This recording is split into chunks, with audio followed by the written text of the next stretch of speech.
des questions qui vont tourner autour des enjeux de la ZLECAf. Et je vais entrer tout de suite dans le vif du sujet en m'installant. Et je vais poser la question de savoir, la ZLECAf, les enjeux. Madame Linda Sitou, vous qui êtes conseillère du ministre d'État, qu'est-ce que vous pouvez nous dire sur les enjeux de la ZLECAf, ici au Congo en particulier, en Afrique centrale et en Afrique en général? Merci beaucoup. Je ne sais pas si on m'entend. Vous m'entendez?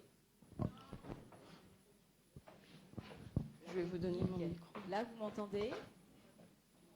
Je vais vous donner mon micro. Okay. Merci beaucoup. Alors, bonjour à tous. Donc, je suis Madame Sitou Milandou Lenda. Je suis conseillère au commerce extérieur. Je suis... Alors, je vais vous parler donc aujourd'hui de la ZLECAf. Mais avant de commencer à vous parler des enjeux de la ZLECAf, il est important de circonscrire un petit peu la ZLECAf parce que certains d'entre nous ne connaissent pas, ne savent pas ce que c'est que la ZLECAf. Donc la ZLECAf, c'est le sigle de la zone de libre-échange continentale africaine, qui est un projet phare de l'agenda 2063 de l'Union africaine. Donc pourquoi ce projet? Alors les pères fondateurs de l'Union africaine rêvaient à l'époque d'une Afrique unie, d'une Afrique forte, d'une Afrique intègre et surtout d'une Afrique économiquement forte. C'est pour cette raison qu'ils se sont dit qu'il fallait, au regard de toutes les richesses que nous avons, parce que vous constaterez qu'en Afrique, nous avons toutes sortes de richesses. Nous avons un sol riche, nous avons pas mal de minerais, nous avons un climat propice, mais toutes nos richesses sont extraites de nos sols, sont transformées ailleurs et nous sont revendues à des prix des fois un peu plus chers. Alors qu'il serait souhaitable que nous extrayions nos matières premières, nous les transformions ici pour que le produit soit beaucoup moins cher sur le sol africain. C'est pour cette raison que les pères fondateurs ont rêvé d'une Afrique forte et d'une Afrique intégrée. C'est ainsi que, à partir de 2012, des négociations ont commencé pour créer cette zone de libre-échange continentale africaine.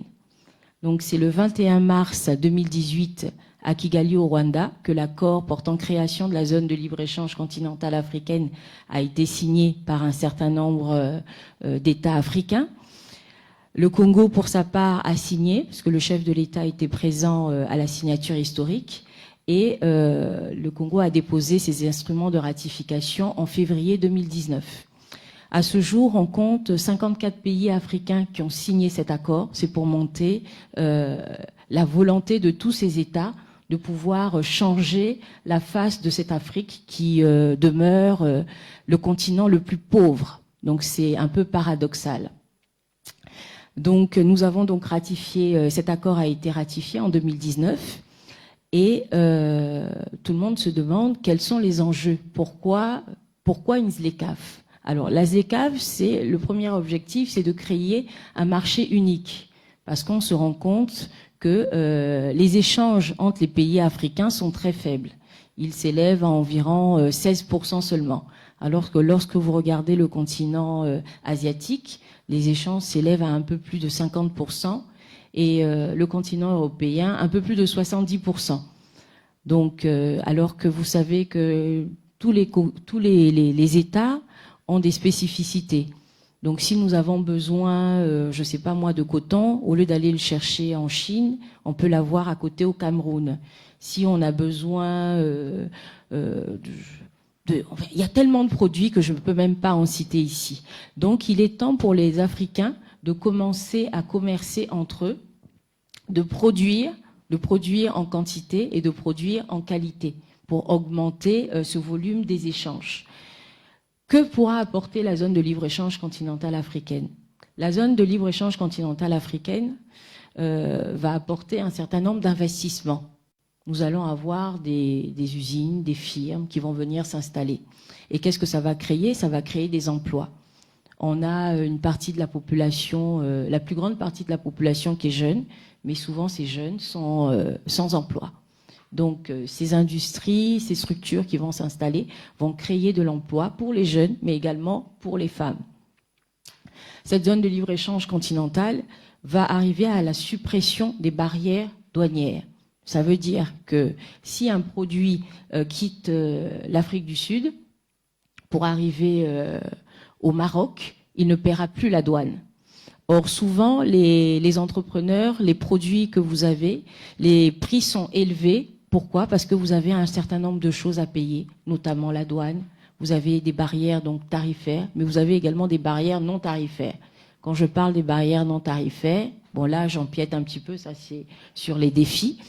Donc, vous verrez que la zone de libre-échange continentale permettra une réduction des coûts de production, des coûts commerciaux, voilà.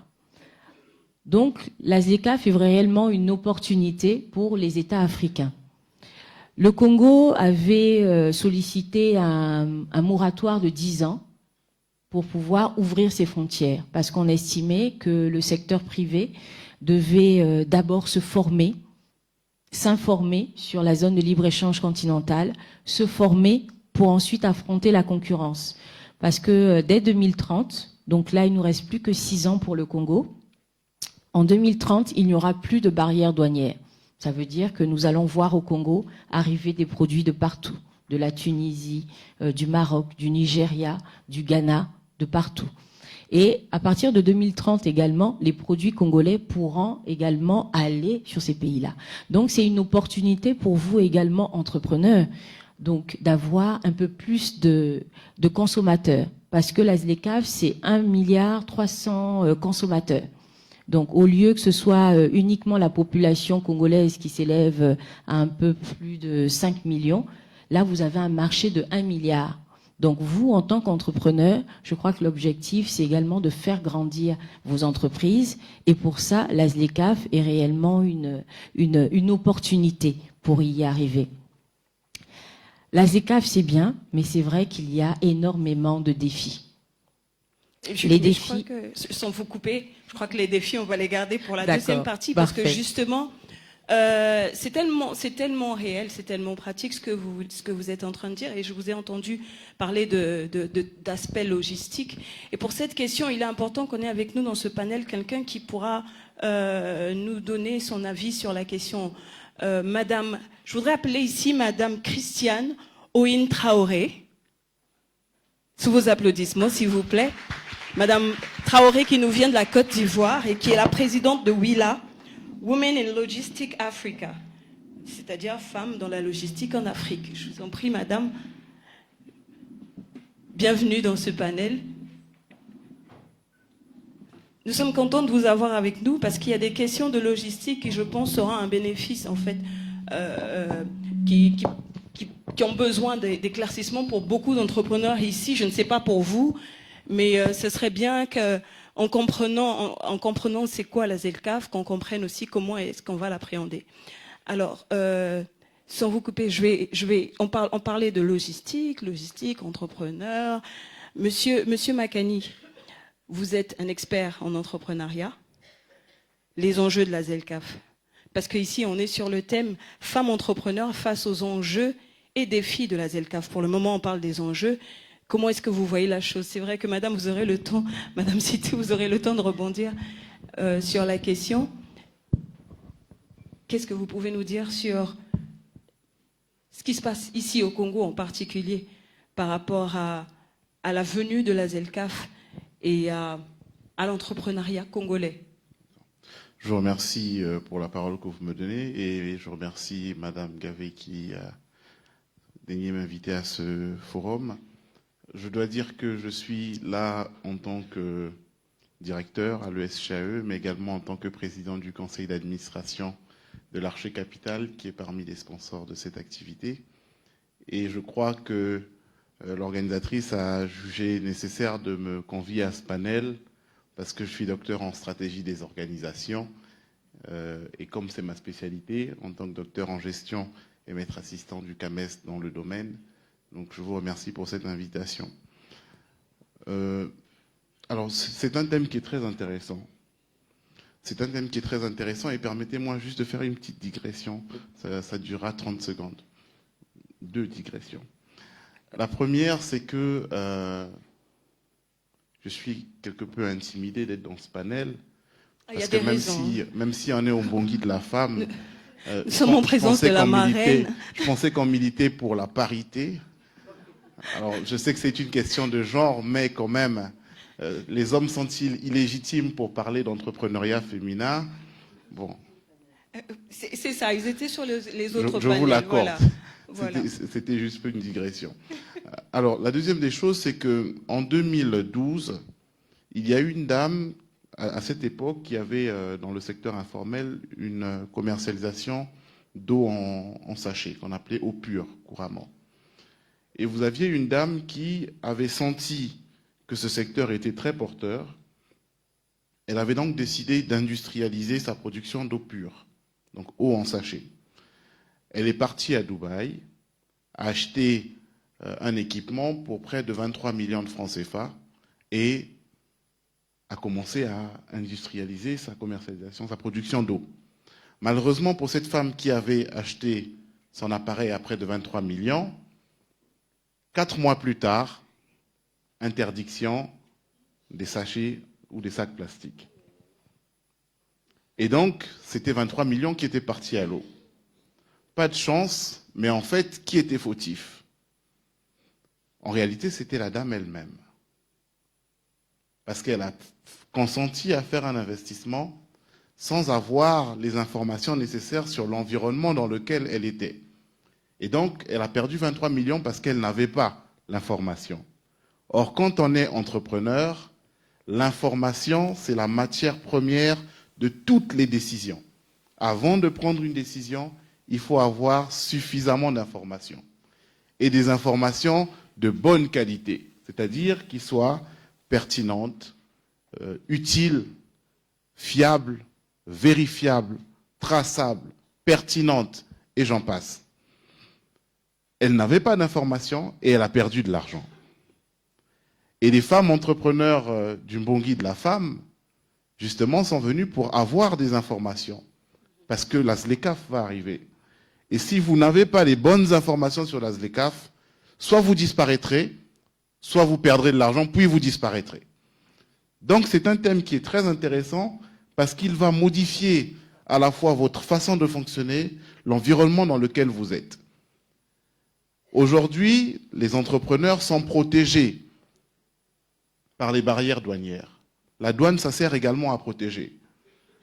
Vous fabriquez des chaises en liane, vous fabriquez des vêtements en tissu, vous êtes protégé par l'État. Pourquoi?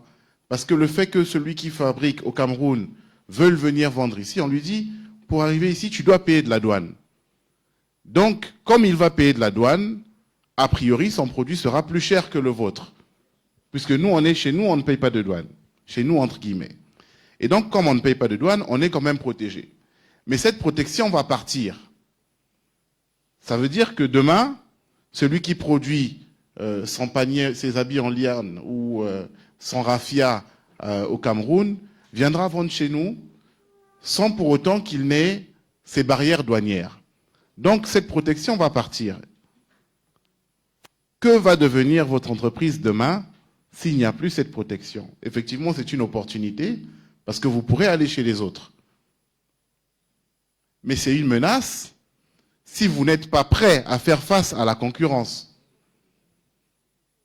Comment donc nous allons nous préparer à ce changement radical? Voici donc l'intérêt de ce thème. C'est en cela que je pense qu'il est extrêmement intéressant pour tout le monde de savoir, dans 6 ans, dans quel environnement nous allons être. Voilà, Madame la modératrice. Moi, je reste avec vous, Monsieur Makani. Vous êtes directeur de l'ESGAE et vous soutenez les PME. Vous avez certainement beaucoup de choses à dire à ces entrepreneurs qui arrivent, qui ne sont pas au courant, parce que c'est vrai que il faut qu'on se le dise, c'est pas très évident de trouver des fois la bonne information. de savoir, je repars sur l'exemple que vous avez pris, la pauvre dame, elle a acheté des sachets, elle a fait son business, elle avait peut-être pas un endroit où trouver la bonne information, parce que ce type d'information-là n'est pas le genre qu'on trouve très facilement dans les rues, c'est pas le gossip du jour. Et comment est-ce que vous avez des recommandations? Parce que je suis sûre que beaucoup ont pris note de cette histoire, et certainement qu'il y a beaucoup qui ont compris ce que vous voulez dire, mais qui même à la fin de votre discours se disent mais finalement est-ce que je vais aller trouver l'information? Est-ce que vous, à votre niveau, dans votre structure, c'est le genre de choses que vous donnez? Parce que là, nous rentrons tout de suite dans les défis justement de la ZLECAf. Et qu'est-ce que vous pouvez dire à ces entrepreneurs qui sont ces femmes entrepreneurs? Je sais qu'il y a des hommes aussi.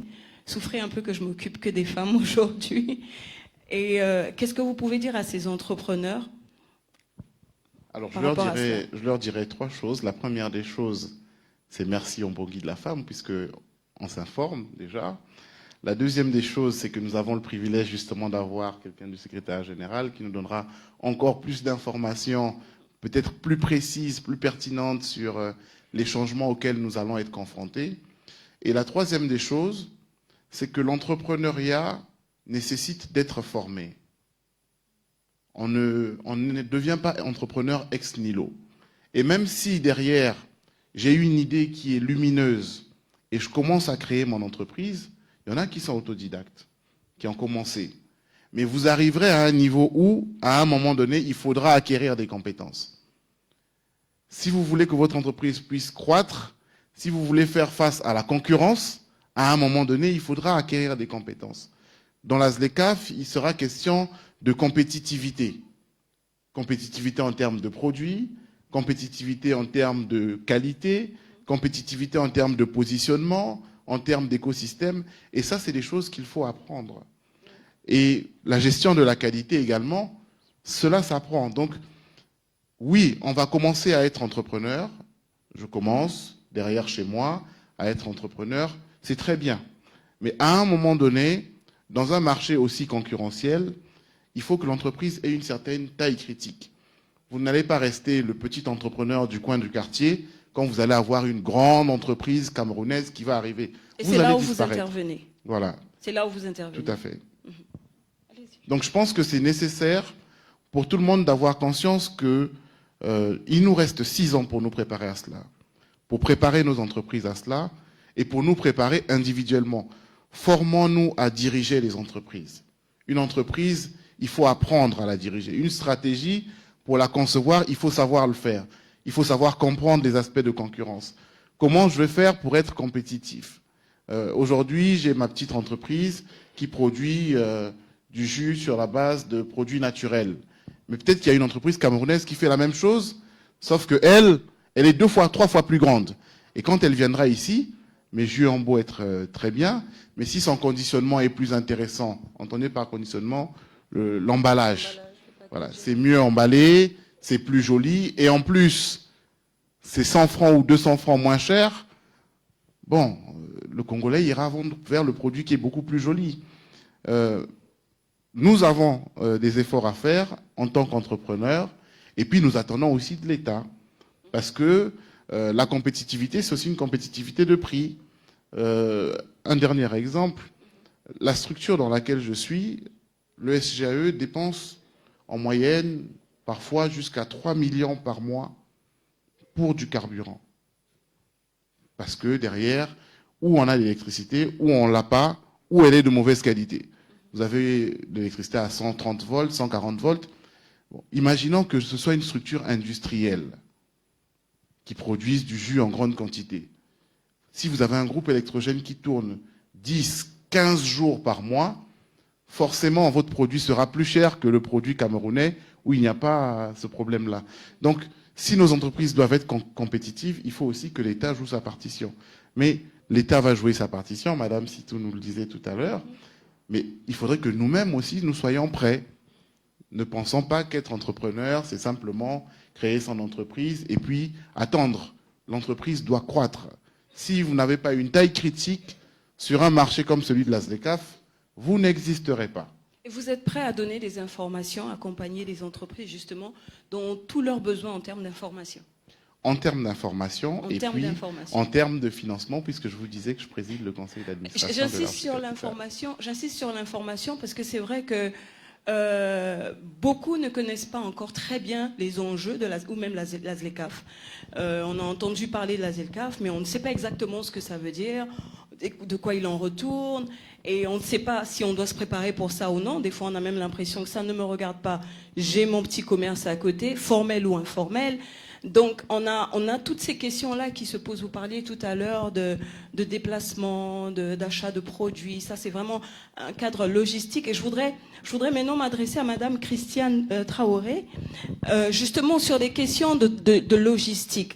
Alors, la ZLECAf, enjeux et défis en termes de logistique pour l'entrepreneuriat.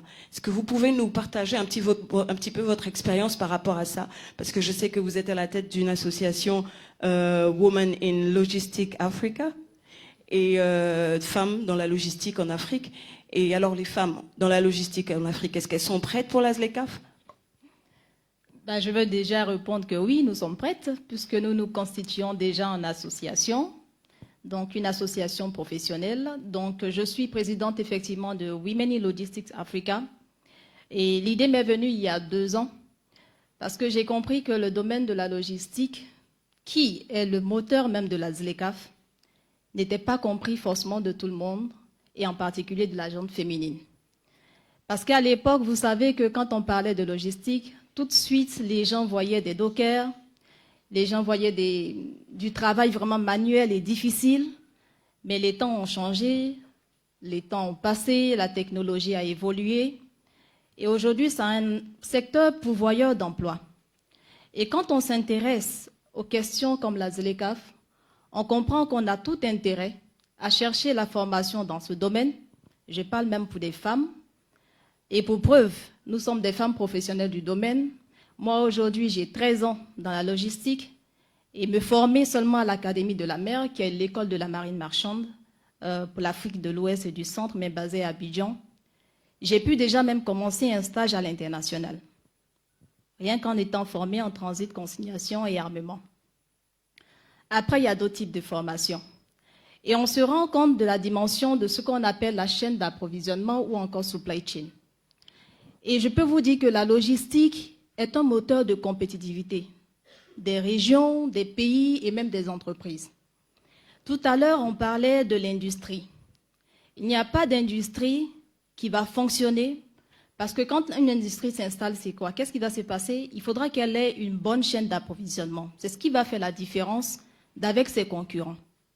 Et l'approvisionnement, c'est quoi? Ça va englober les achats. Donc, acquisition de matières premières ou bien de produits finis ou semi-finis jusqu'à la livraison chez un consommateur. Et dans ce parcours-là, il y a ce qu'on appelle la logistique, qui est un ensemble d'opérations très complexes. Et dans le métier de logisticien, on a plusieurs facettes. Voilà, on a des déclarants en douane, qui est différent même du commissionnaire agréé en douane ou en douane agréée. On a aussi des transporteurs. Généralement, on greffe le transport à la logistique parce que ça fait partie des opérations que le professionnel de la logistique devra mettre à disposition de l'entreprise pour lui permettre d'acquérir sa matière première ou sa matière de base et la transformer, ensuite l'entreposer si c'est nécessaire, jusqu'à la distribuer au consommateur final. Donc mon intervention aujourd'hui, c'est pour déjà éveiller les consciences. Quand on parle de ZLECAf, on est tous concernés, politiquement, même en tant que salarié, en tant qu'entrepreneur. Et j'ai voulu surtout lever le voile pour les femmes, parce que les femmes, aujourd'hui, on parle de co-construire l'Afrique. Et la ZLECAf devient un pilier aussi pour construire l'Afrique, donc un pilier de développement. Comment est-ce qu'on se l'approprie? Comment est-ce qu'on apporte notre pierre à l'édifice? Oui, comment? Voilà, c'est au-delà de déjà, en tant que salarié dans des entreprises, il faut comprendre que notre emploi de salariés que nous exerçons contribue à la création de richesses dans l'entreprise. Donc quand on regarde l'économie, il n'y a pas que les entreprises ou les industries qui y contribuent. il y a derrière ces hommes et ces femmes-là qui, au quotidien, abattent un travail énorme pour générer cette richesse. Et donc, moi, je veux aussi, quelque part, encourager les personnes qui ont choisi le salariat. Ce n'est pas un tard. Parce qu'on parle beaucoup d'entrepreneuriat comme création de richesse. Mais il y a aussi le salariat. Si nous n'existons pas en tant que salariés, les grandes entreprises comme Bolloré, comme Musk, je parle de ces entreprises-là parce que ce sont des gros moteurs qui autrefois étaient sur la mer, aujourd'hui sont sur la terre. Donc ils ne font plus que du transport maritime, ils font aussi de la logistique intégrée parce qu'ils ont compris les enjeux. Voilà. Donc les défis aujourd'hui que nous constatons avec la venue de la ZLECAf, je pense que certains ont levé les barrières tarifaires, mais aussi non tarifaires à cause des pratiques. Il y a aussi les statuts de certains pays qui sont, certains dits moins avancés et d'autres en développement. Je pense que le monsieur, il a mentionné le fait que, ou c'est la dame, je pense que le commerce intra-africain est très faible, je pense que c'est moins de 20%.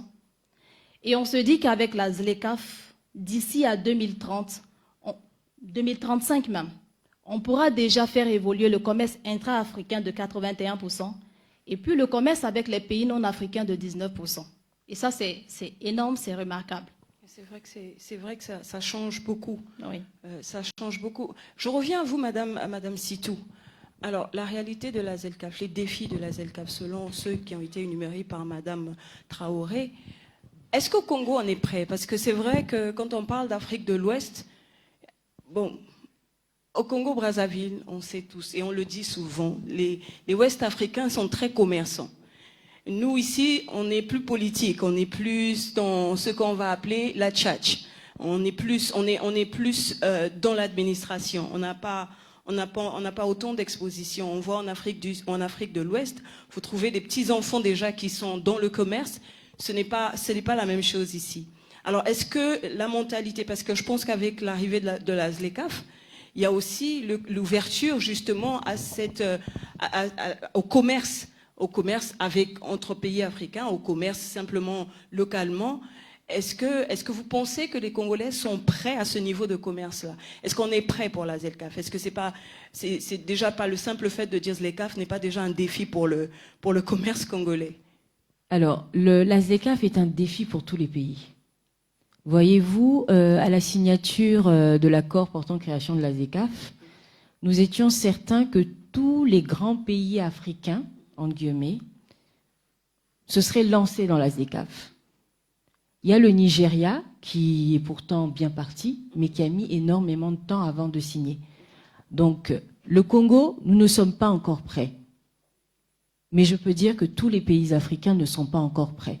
C'est un défi pour tous. C'est rassurant. Voilà, c'est un défi pour tous. Mais pour pouvoir arriver à la mise en œuvre de cette ZLECAf, il faut qu'on travaille. Et qui travaille? Qui sont les acteurs principaux de cette zone de libre-échange continentale? C'est vous, les entrepreneurs. C'est vous qui faites les échanges, c'est vous qui commercez, c'est vous qui proposez des produits. Donc pour cela, il faut effectivement travailler. Alors, monsieur Makani disait tout à l'heure, c'est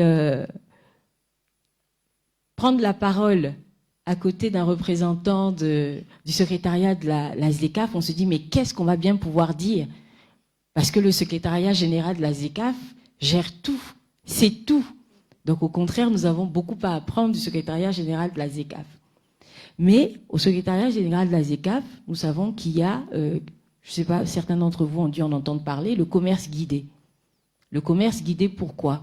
On s'est dit, certains pays, parce que je vous ai dit que l'accord a été signé en 2018, et au 1er janvier 2021, la zone de libre-échange continentale était effective. Donc l'Union africaine a dit, pour tous les pays qui sont prêts, vous pouvez commencer à commercer. Et nous, le Congo, nous attendions voir qui va commencer, qui est prêt. Et vous serez surpris que personne n'est réellement prêt. Tout le monde avait besoin d'être formé, de se former, de s'informer sur les différentes procédures. Et le commerce guidé, Donc le secrétariat de la ZECAf, madame nous en dira un peu plus tout à l'heure, le secrétariat général de la ZECAf accompagne un certain nombre de pays qui ont décidé d'ouvrir leurs frontières. Vous avez la Tanzanie par exemple, le Rwanda, vous avez également le Cameroun, parce que souvent on pense que ce n'est que l'Afrique de l'Ouest, la SADC, etc. Mais au niveau de l'Afrique centrale, il y a également des pays qui ont décidé de se lancer. Et donc dans ce commerce guidé, on va justement voir, est-ce qu'au niveau législatif, est-ce qu'au niveau réglementaire, toutes les dispositions sont prises. En fait, c'est un test pour voir qu'est-ce qu'il y a à améliorer. Certains vous diront, mais là, la ZECAf, comment on fait pour y aller? Nous ne produisons rien, nous ne faisons rien. Mais le peu déjà qu'on produit, s'il est de qualité, mais nous pouvons déjà commencer à échanger. Toutes les grandes entreprises ne se sont pas faites en une journée. C'était progressif. Donc, vous pouvez déjà commencer. Mais comme on l'a dit, vous devez aller à la quête de l'information. L'entrepreneur, c'est celui qui cherche l'information et c'est celui qui se forme. Maintenant, nous sommes à l'ère de la mondialisation. Tout le monde a un smartphone. Tout le monde va sur Internet. Je pense que certains ont dû entendre parler du commerce électronique. Combien d'entre vous ont déjà commercé? Vous avez essayé de trouver un client, vous avez un produit. Parce que ce qui est magnifique dans notre continent, c'est que chaque pays a une spécificité. Donc vous, dans la zone de libre-échange continentale, ce que je vous encourage à faire, c'est de proposer quelque chose qu'on ne va pas trouver au Cameroun, qu'on ne va pas trouver en Afrique du Sud, qu'on ne va pas trouver au Maroc. Vous devez apporter une valeur ajoutée à votre produit. Et pour ça, il faut de la recherche, il faut se remettre en question, il faut se former, il faut apprendre des autres. Il faut vous mettre également en réseau. Parce que souvent, on est seul. Ah oui, mais moi, ma capacité de production, c'est de 20 bouteilles par tous les 3 mois. Mais à ce moment-là, vous avez peut-être une collègue dans le secteur qui fait également la même chose que vous. Si le produit est aux normes, et vous vous mettez ensemble, et puis, comme on dit, l'union fait la force. Je vous disais tout à l'heure que les pères fondateurs rêvaient d'une Afrique unie. Et l'union, c'est également dans le travail, c'est dans parce qu'ensemble, un entrepreneur peut avoir une information que l'autre n'a pas. Et ensemble, vous communiquez pour être plus fort. Donc, les défis, pour revenir aux défis, effectivement, il y a énormément de défis. Le premier, je pense, des défis, c'est l'accès au financement. Malheureusement, les entrepreneurs, vous n'avez pas de financement déjà et vous n'avez pas accès au financement. C'est vrai que nous avons quelques mécanismes qui ont été mis en place. On peut parler du FIGA, d'ailleurs, j'ai vu qu'ils sont partenaires. Donc le FIGA est un moyen également de vous aider à propulser vos structures. Mais il n'y a pas que le FIGA. Et le Congo également va mettre en place d'ici peu d'autres éléments. Nous avons une stratégie nationale qui a été élaborée en 2020. Et dans cette stratégie, on s'est dit, vous avez des entrepreneurs qui vont aller à la ZECAf. Comment ils y vont? Qu'est-ce qu'il y a à faire? Il y a tout à faire. On a parlé de la logistique. Vous avez un entrepreneur qui veut venir s'installer.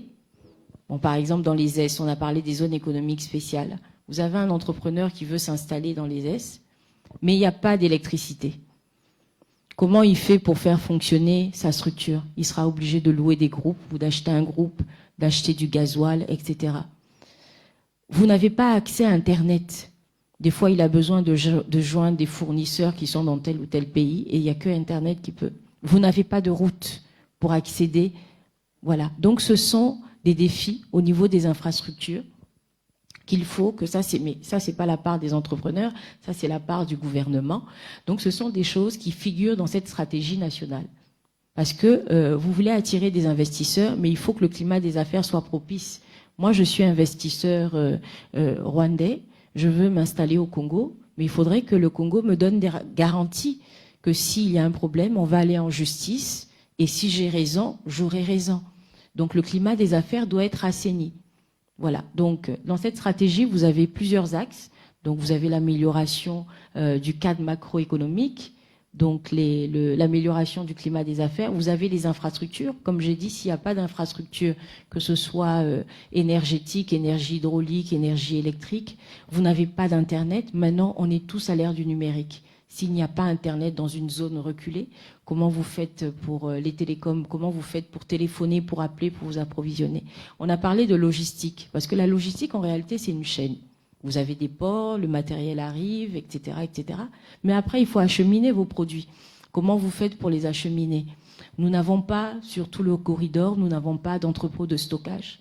Or, souvent, les producteurs ont besoin de stocker leurs produits. Donc, ce qui fait que souvent, quand ils arrivent à Brazzaville, eh bien, le produit, il y a la moitié des produits qui sont périmés, on est obligé de jeter. Voilà.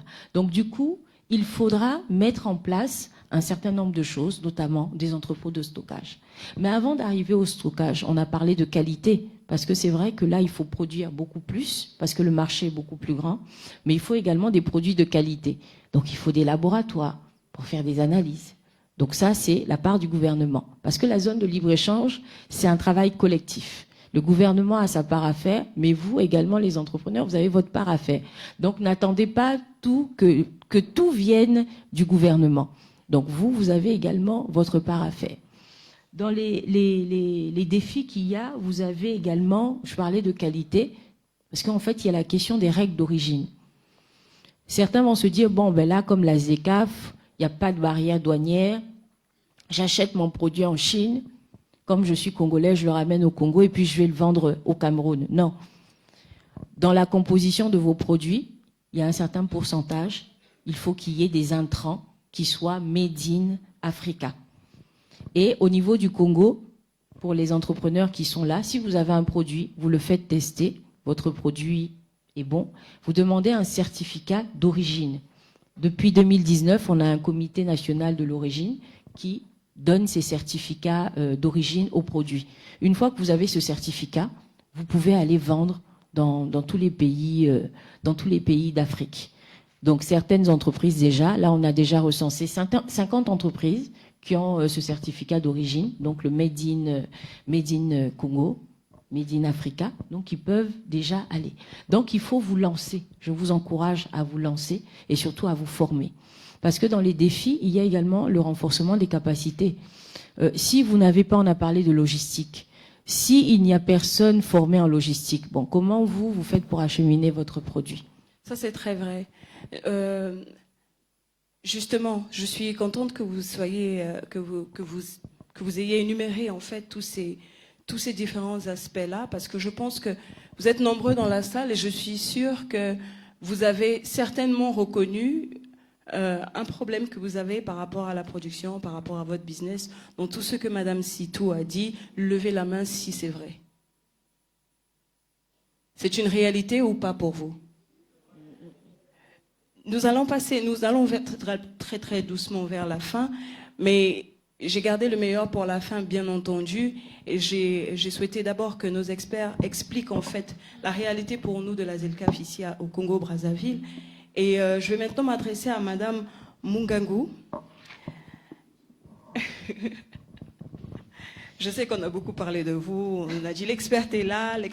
Madame Mungangu, vous êtes experte genre et commerce, direction des affaires institutionnelles et de la coordination des programmes. Alors, Madame Mungangu, est-ce que la ZLECAf, pour le cas du Congo par exemple, pour l'Afrique en général, je suis sûre, mais pour le cas du Congo, puisqu'on parle avec des entrepreneurs congolais, est-ce qu'il y a un programme qui peut nous aider justement à relever ces défis pour vous, donc les enjeux pour vous et les défis pour nous? Merci beaucoup Madame la modératrice pour ces questions. Je dois dire que mes collègues panélistes me rendent la tâche facile parce qu'ils vous ont donné énormément d'informations sur ce que la ZLECAf et ses différentes composantes. Permettez-moi d'abord de vous transmettre les salutations du secrétaire général du secrétariat de la ZLECAf, son Excellence Wamkele Mene, qui m'a désigné pour venir ici aujourd'hui et partager avec vous, discuter avec vous, essayer aussi de comprendre, d'écouter vos perspectives par rapport à la ZLECAf. Et donc, j'espère qu'on aura une session très interactive. Je ne vais pas revenir sur les éléments qui ont déjà été mentionnés par mes collègues. Ce que j'aimerais faire, pour faire court, parce que je sais que je n'ai pas beaucoup de temps, c'est de vous donner d'essayer de discuter des questions pratiques, notamment vous expliquer quel est le champ d'application de la ZLECAf, je pense qu'on a énormément discuté de comment vous pouvez tirer profit, et j'essaierai d'entrer un peu plus dans les détails et discuter de certains produits ou de certains programmes qui ont été mis en place uniquement précisément pour vous permettre de pouvoir commercer dans le cadre de la ZLECAf. Alors, comme ma collègue l'a mentionné plus tôt, la ZLECAf est un projet phare de l'agenda 2063 de l'Union africaine. Et la ZLECAf est établie par l'accord portant création de la zone de libre-échange continentale à son article 2. Comme vous le savez, la République du Congo est un État partie. Et l'un des objectifs principaux de la ZLECAf est de créer un marché unique et libéralisé des marchandises et des services, de faciliter la circulation des capitaux et des personnes et faciliter les investissements, et de poser les bases de la création d'une union douanière continentale. Comme vous le savez, la zone de libre-échange continentale, en fait partie d'un agenda beaucoup plus énorme du continent, qui est de créer une communauté, la communauté économique africaine, où vous arrivez à une intégration politique du continent. Et la première phase, en fait, est d'établir une zone de libre-échange continentale qui permet les échanges entre les États parties ou les États signataires à cet accord. Et ensuite, la deuxième étape est de créer une union douanière, ce qui veut dire que les membres de l'union douanière appliquent des tarifs similaires aux parties tierces. Ce qui veut dire que si, par exemple, vous avez l'Union douanière africaine qui veut négocier avec l'Union européenne va négocier avec l'Afrique en tant que bloc et non avec les pays individuellement. Et c'est ce qu'on essaye de faire. Très ambitieux, mais on va y arriver, j'en suis convaincue. La ZLECAf également vise à promouvoir et à réaliser le développement socio-économique inclusif et durable, l'égalité des genres et la transformation structurelle de ces États parties, renforcer la compétitivité des économies des États parties au niveau continental, promouvoir le développement industriel à travers la diversification, beaucoup des collègues en ont déjà discuté, le développement des chaînes des valeurs et le développement de l'agriculture, de la sécurité alimentaire, et aussi résoudre le défi de l'appartenance à une multitude d'organisations régionales qui se chevauchent. Alors, l'une des questions, le fondement même de l'intégration du continent sont les communautés économiques régionales. Combien d'entre vous connaissent les communautés économiques régionales?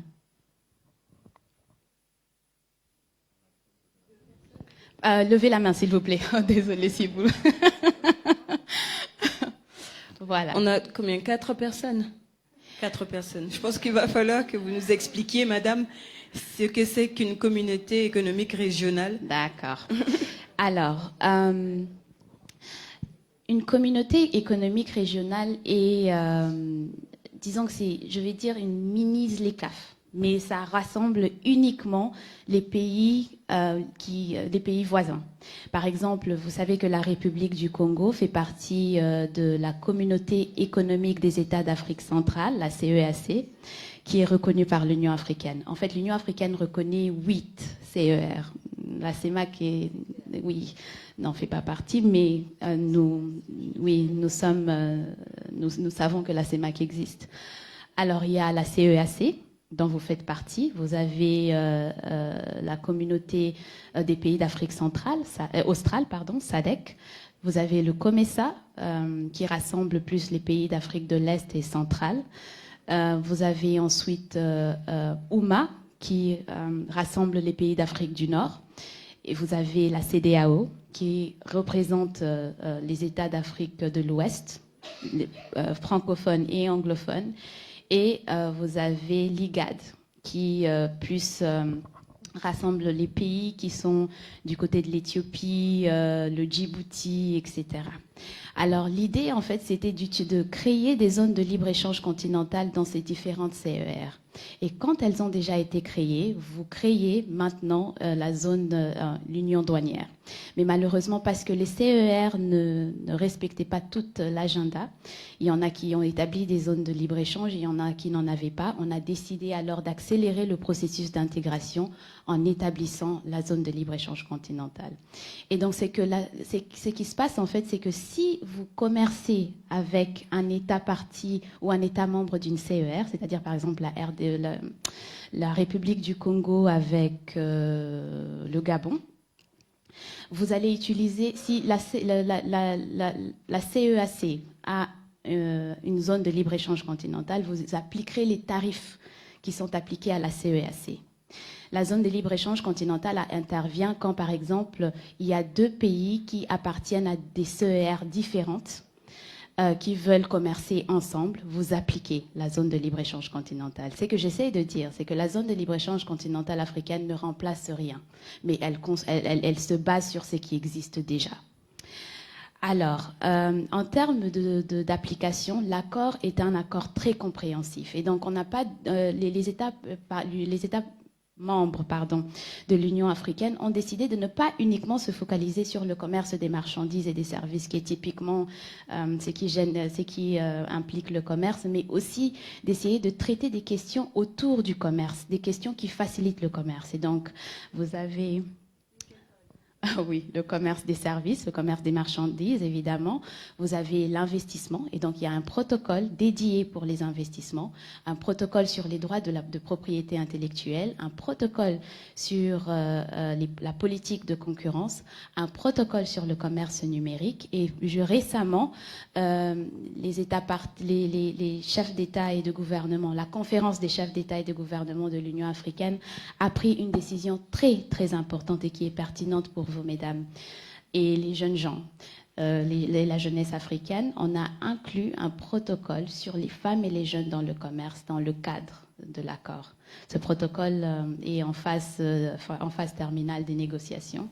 Et je dois vous dire que vous avez un chef négociateur excellent. Il a fait un excellent travail pour essayer de s'assurer que ce protocole serve réellement les intérêts des femmes et de la jeunesse congolaise, évidemment les femmes et de la jeunesse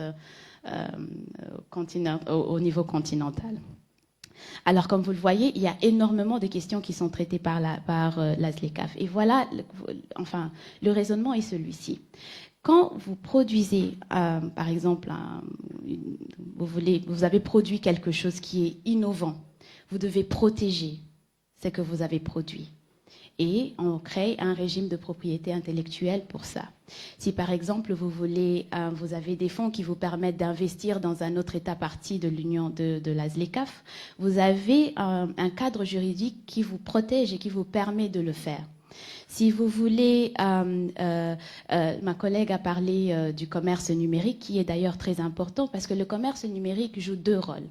Le commerce numérique d'abord permet d'améliorer la compétitivité d'une firme, c'est-à-dire que vous pouvez utiliser des outils numériques.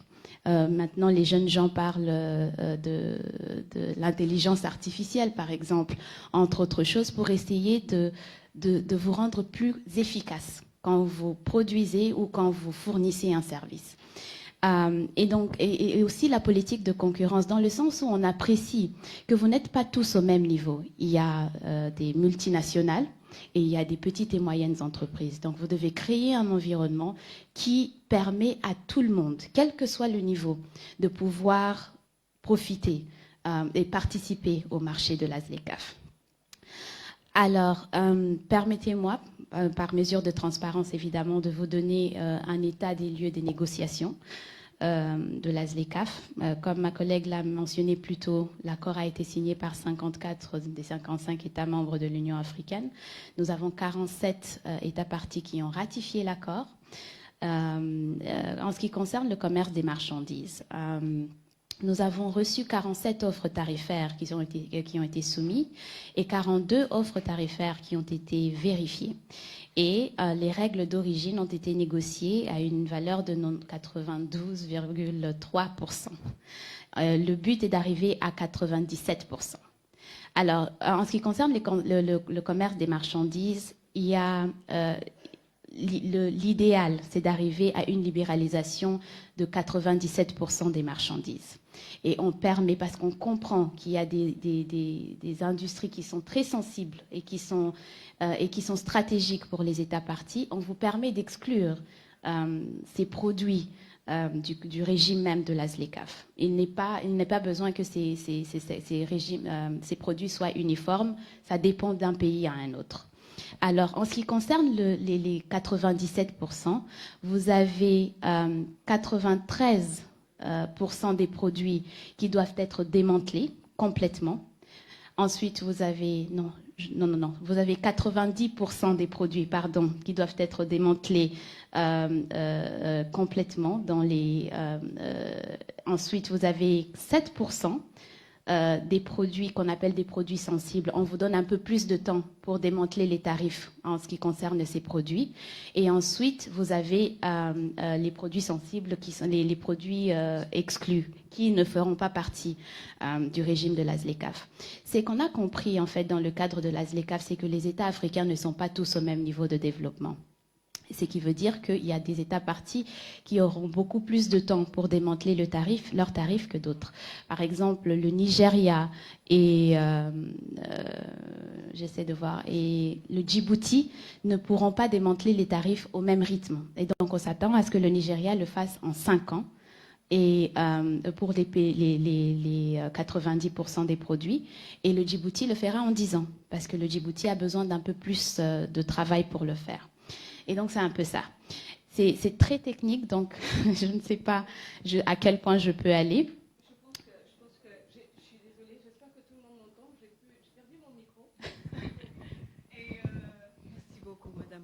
Je pense que je suis très contente que vous ayez parlé de tous ces aspects-là, parce que c'est vrai que c'est vous l'experte et c'est vous qui savez un petit peu ce qui se passe au niveau de la ZLECAf. On va passer à une partie où je voudrais quand même que le public vous pose ces questions, parce qu'ils ont reçu beaucoup jusqu'à maintenant et vous avez dit beaucoup de choses qui sont très intéressantes et je suis sûre qu'il y en a beaucoup qui voudraient rebondir sur plusieurs. Je vois déjà 2 mains, voilà, 4, voilà, 5, oulala, 6, bon, bah, ça va être une bonne pêche pour moi. Alors, je viens vers la première personne qui a levé la main, en tout cas celle que j'ai vue en premier. Je me déplace. J'aime bien venir vers les personnes. Le monsieur avait posé la question. Je ne sais pas si je dois me mettre debout. Oui, s'il vous plaît. Oui. Merci à vous, madame, parce que votre panel, c'est très riche. Et merci à vos panélistes pour la nature de l'information et nous sortir de l'ombre.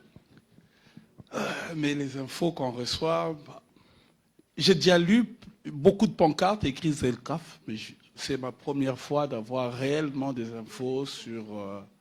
et j'excuse mon ignorance, peut-être le manque de curiosité.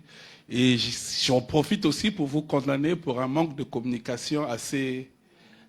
parce que quand on me dit qu'il nous reste 6 ans, et quand je vois ce qu'il y a, c'est que cela implique, en même temps je suis dubitatif. Je suis content d'aller sur un marché plus large, parce qu'on est un pays à 4 millions d'habitants. Je vais dire 5 millions d'habitants. Je pense qu'on n'est pas suffisamment compétitif si on reste entre nous. Et s'ouvrir à un marché d'1 milliard d'habitants, c'est quelque chose de très important. Mais j'ai peur sur la préparation concernant nos pays. Et c'est sur ça que je base mes interrogations. Madame, j'ai vu le niveau de statistiques et de mathématiques élevé sur votre présentation. Je suis légèrement perdu. J'aimerais savoir, en ce qui concerne les produits exclus, vous avez parlé des produits exclus sur les marchés. Quel est le pourcentage des produits exclus? Ça, c'est la première question. La deuxième question concernant madame la conseillère, j'espère que c'est bien cela. Vous avez dit que nous allons avoir des industries qui vont venir s'installer. Ils sortiront d'où? et pourquoi ils doivent venir et pourquoi on ne peut pas en créer, nous, en faire ici en local. Pourquoi toujours croire que Moïse doit venir? Voilà, c'est juste ça. Merci. Merci à vous. Alors, ce que je vais faire pour qu'on aille un peu plus vite, je vais laisser déjà les premières questions obtenir leur réponse et je viens vers vous. On travaille avec un seul micro, donc souffrez un petit peu avec nous. Merci beaucoup, Madame la modératrice, et merci, Monsieur, pour votre question. Donc, juste pour préciser, 3% seront des produits exclus. Je ne sais pas si, avec votre indulgence et celle de l'audience, Madame la modératrice, vous me permettrez de mentionner un certain nombre d'éléments pour rendre la discussion un peu plus riche. Ok, alors je vais aller très vite. Vous m'avez demandé s'il y a des programmes où il y a des outils qui ont été mis en place pour faciliter la participation des PME à la ZLECAf. Alors, je tiens à vous annoncer qu'il y a des outils qui ont été développés par le secrétariat de la ZLECAf en collaboration avec des partenaires stratégiques pour faciliter le commerce dans le cadre de la ZLECAf. Par exemple, vous avez le livre commercial des tarifs. Et ce livre permet, on appelle le e-Tariff Book, et ce livre permet aux commerçants d'identifier les produits avec leurs règles d'origine. Madame vous a parlé des règles d'origine. Ce que vous devez comprendre, c'est que si vous, par exemple, importez des produits de la Chine pour venir les revendre en République du Congo, dans d'autres pays, dans d'autres États parties de la ZLECAf, les privilèges ou les préférences de la ZLECAf ne s'appliqueront pas. La ZLECAf essaie d'encourager les produits africains. Made in Africa. Ce qui veut dire que les intrants, quand on regarde la composante du produit que vous offrez dans le marché de la ZLECAf, on va regarder les composantes de ce produit, notamment les intrants. Je vais vous donner un exemple. Disons que vous voulez produire une lotion. C'est un exemple simple. Et vous allez prendre, si vous voulez que votre lotion soit bénéficier des préférences dans le cadre de la ZLECAf, vous pouvez aller prendre le beurre de karité au Ghana. D'accord? Ensuite, vous allez prendre peut-être un produit qui est facilement accessible en République du Congo et vous créez votre lotion. Cette lotion pourra bénéficier des préférences dans le cadre de la ZLECAf.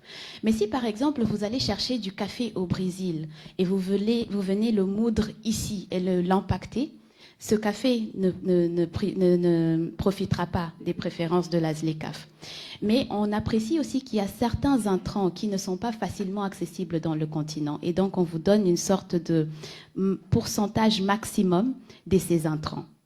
Ça dépend d'un produit à un autre. C'est pour ça que vous avez les règles d'origine, parce que ces règles d'origine vous donnent tous ces détails en ce qui concerne les produits spécifiques. Et le secrétariat de la ZLECAf a créé un manuel pour faciliter l'accès à cette information. Ce manuel est gratuit, vous pouvez l'avoir. Il est facilement accessible dans toutes les langues de l'Union africaine, notamment le français. Et vous pouvez y accéder au site du secrétariat que je vais partager avec vous un peu plus tard. Vous avez évidemment le manuel d'origine, après le e-Tariff Book. Donc le e-Tariff Book, c'est plus sur les tarifs qui sont associés aux produits. Le manuel des règles d'origine, lui, justement, détaille l'application des règles d'origine, les procédures d'administration de ces règles et le cadre institutionnel mis en œuvre pour la mise en œuvre de ces règles.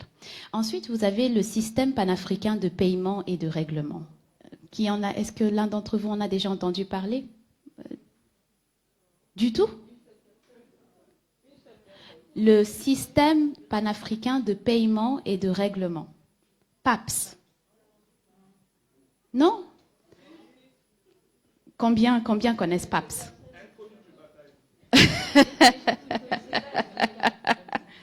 D'accord.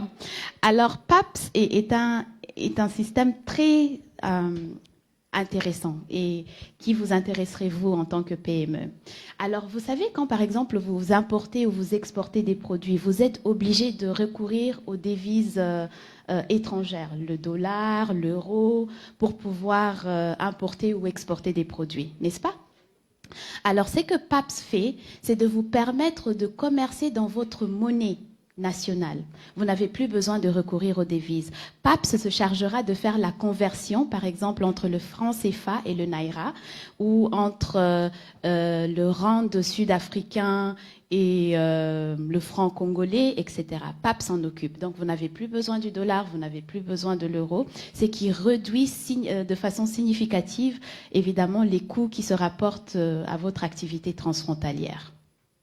Et c'est un système qui est en train d'être appliqué en ce moment. On est en train de travailler avec les banques centrales des États parties de la ZLECAf pour qu'ils adoptent ce système. Ensuite, vous avez ce qu'on appelle le mécanisme de signalement, de suivi et d'élimination des barrières non tarifaires. Alors, qu'est-ce qu'une barrière non tarifaire? Pour vous donner un contexte. Supposons que vous avez un certificat d'origine, d'accord, concernant un produit quelconque. Vous sortez de la République du Congo, vous allez en Afrique du Sud.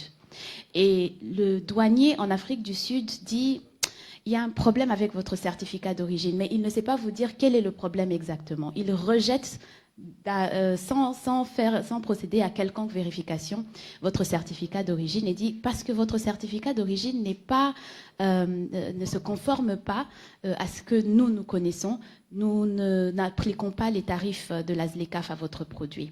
Ça, c'est une barrière non tarifaire.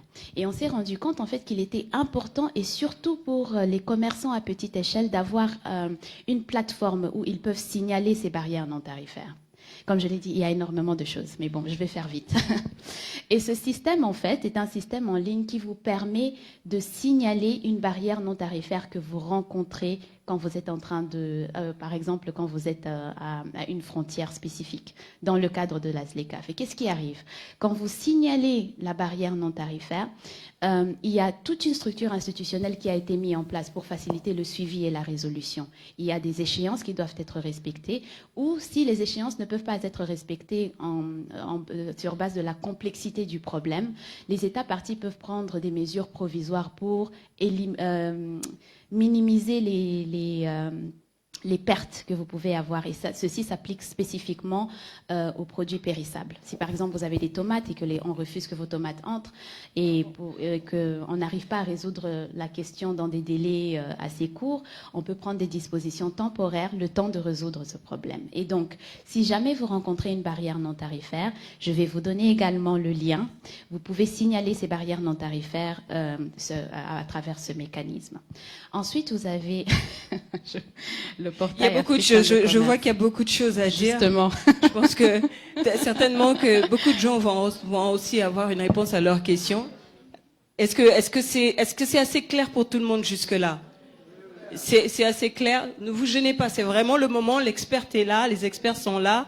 C'est vraiment le moment. On a besoin de savoir comment on va vendre nos micatés, comment on va les rendre internationales. On a besoin de savoir comment on va vendre nos patachous, ce qui fait partie de la culture congolaise. On doit savoir comment on va exister avec la ZLECAf.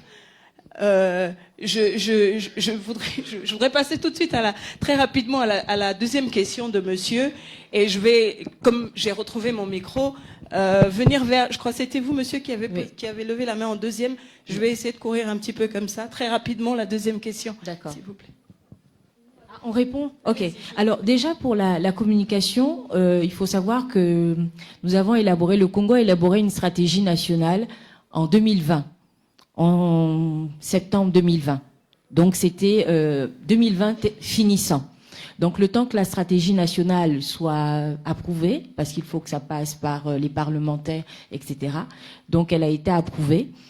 Et ensuite, il y a une commission nationale de suivi-évaluation. Parce que c'est vrai que là, nous avons la zone de libre-échange continentale africaine, mais il faut qu'il y ait des organes qui suivent l'évolution. C'est-à-dire, si par exemple, au niveau des douanes, on a un certain nombre de barrières tarifaires, etc., il faut un certain nombre de choses soient faites. Et pour cela, il faut un suivi.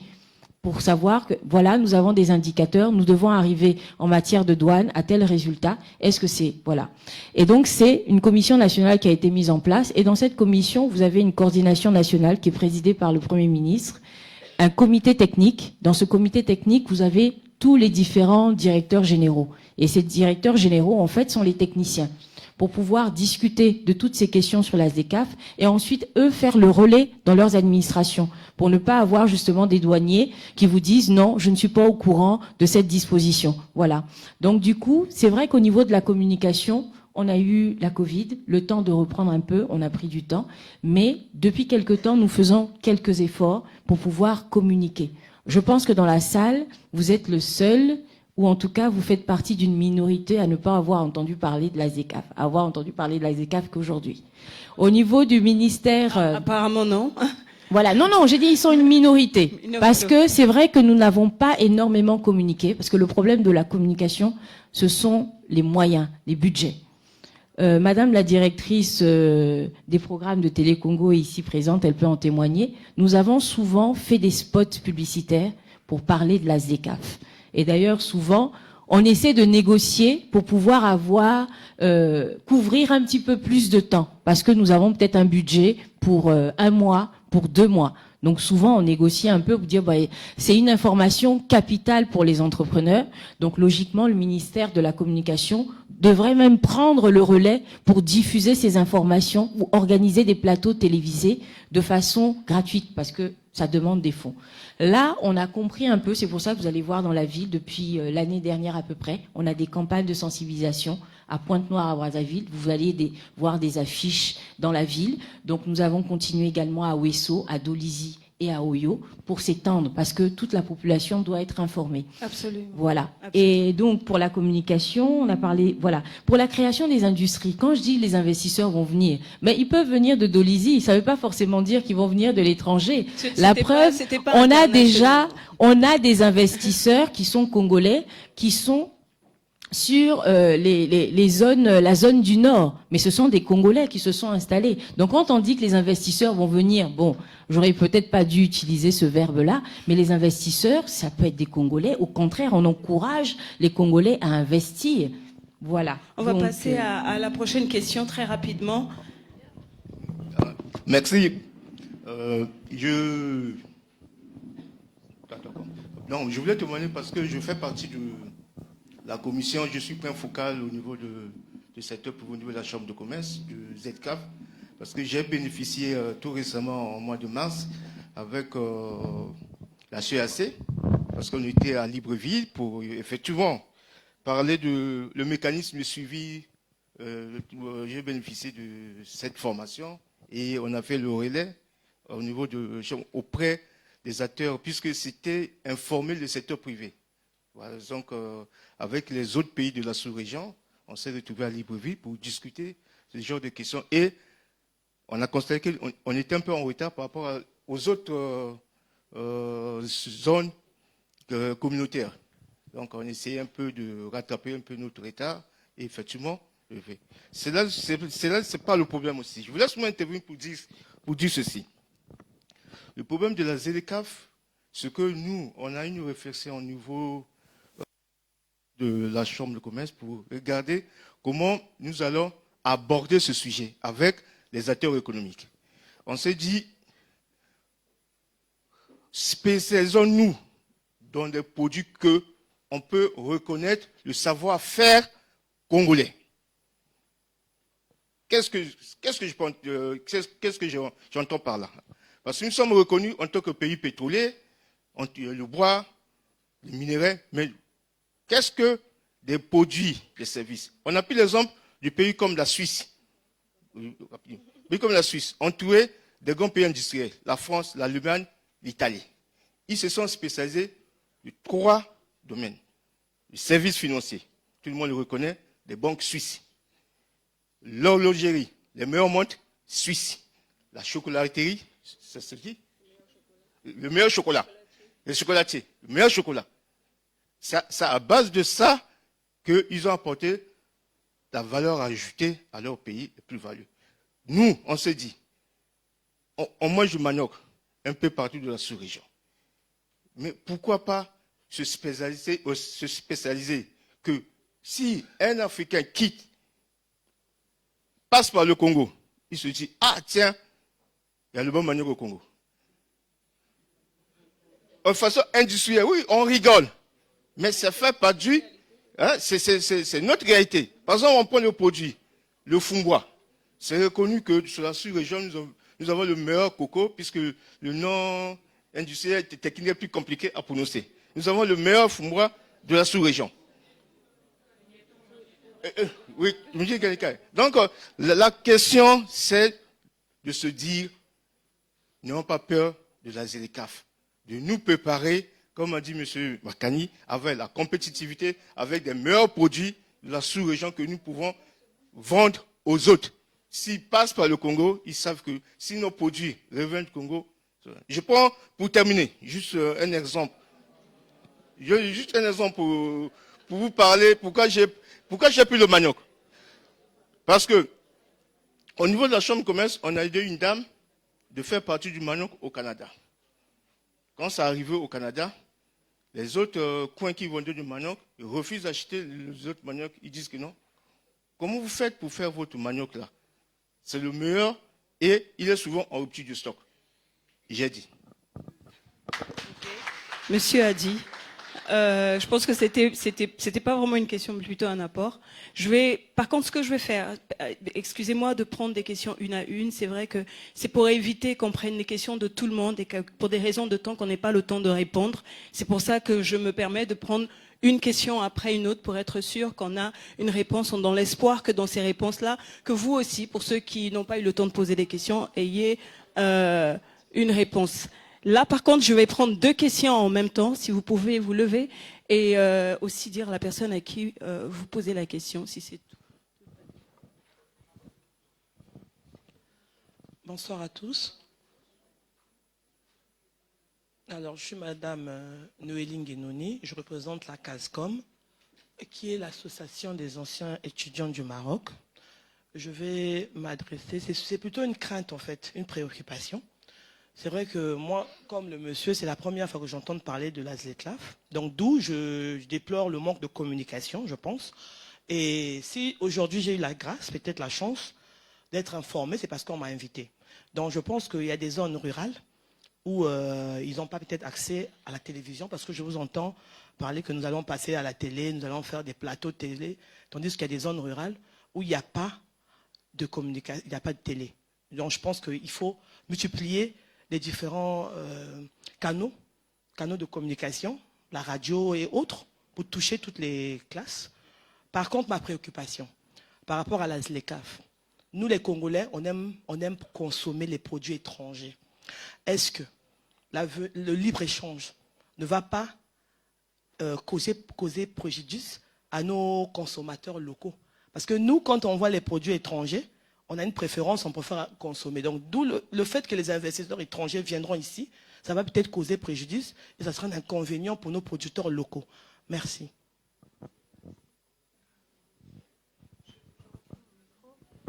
Voilà, une deuxième question. Et c'était pratiquement une question. Oui. Et je pense qu'on a toute cette crainte-là au fond du cœur. Je reviens vers vous, monsieur, pour votre apport. Je vais vers le monsieur qui avait la main levée, qui était parmi les premiers qui avaient la main levée. Si, je vous vois. Si, je vous vois, je vais venir vers vous. Merci pour m'avoir accordé la parole. J'ai un constat et deux questions. Je commence par le constat. Actuellement, sans pourtant ouvrir nos frontières, je constate que les produits étrangers coûtent moins cher que nos propres produits. L'arachide, le haricot, le poisson, l'huile, tout ce qui est étranger coûte moins cher que ce que nous produisions nous-mêmes. Premier constat. Deuxième constat. On a trop de taxes. Il y a 8 jours, je coach quelqu'un, elle est couturière, elle a reçu une notification des impôts de Makele, lui demandant de payer une amende de 1 million si elle ne présente pas un new signé du directeur. J'ai la photo dans mon téléphone. Et je suis allé avec elle, on a discuté avec les responsables, et finalement la taxe est réduite à 184 000 pour une couturière. Et je demande d'appliquer les calculs pour me démontrer que c'est ce qu'on doit payer. Et on a pris un revenu minimum de 5 000 par jour. La taxe s'élève à 144 000, avec 5 000 par jour. Moi, ma question est que, avant de sortir, arrangez la boîte dedans.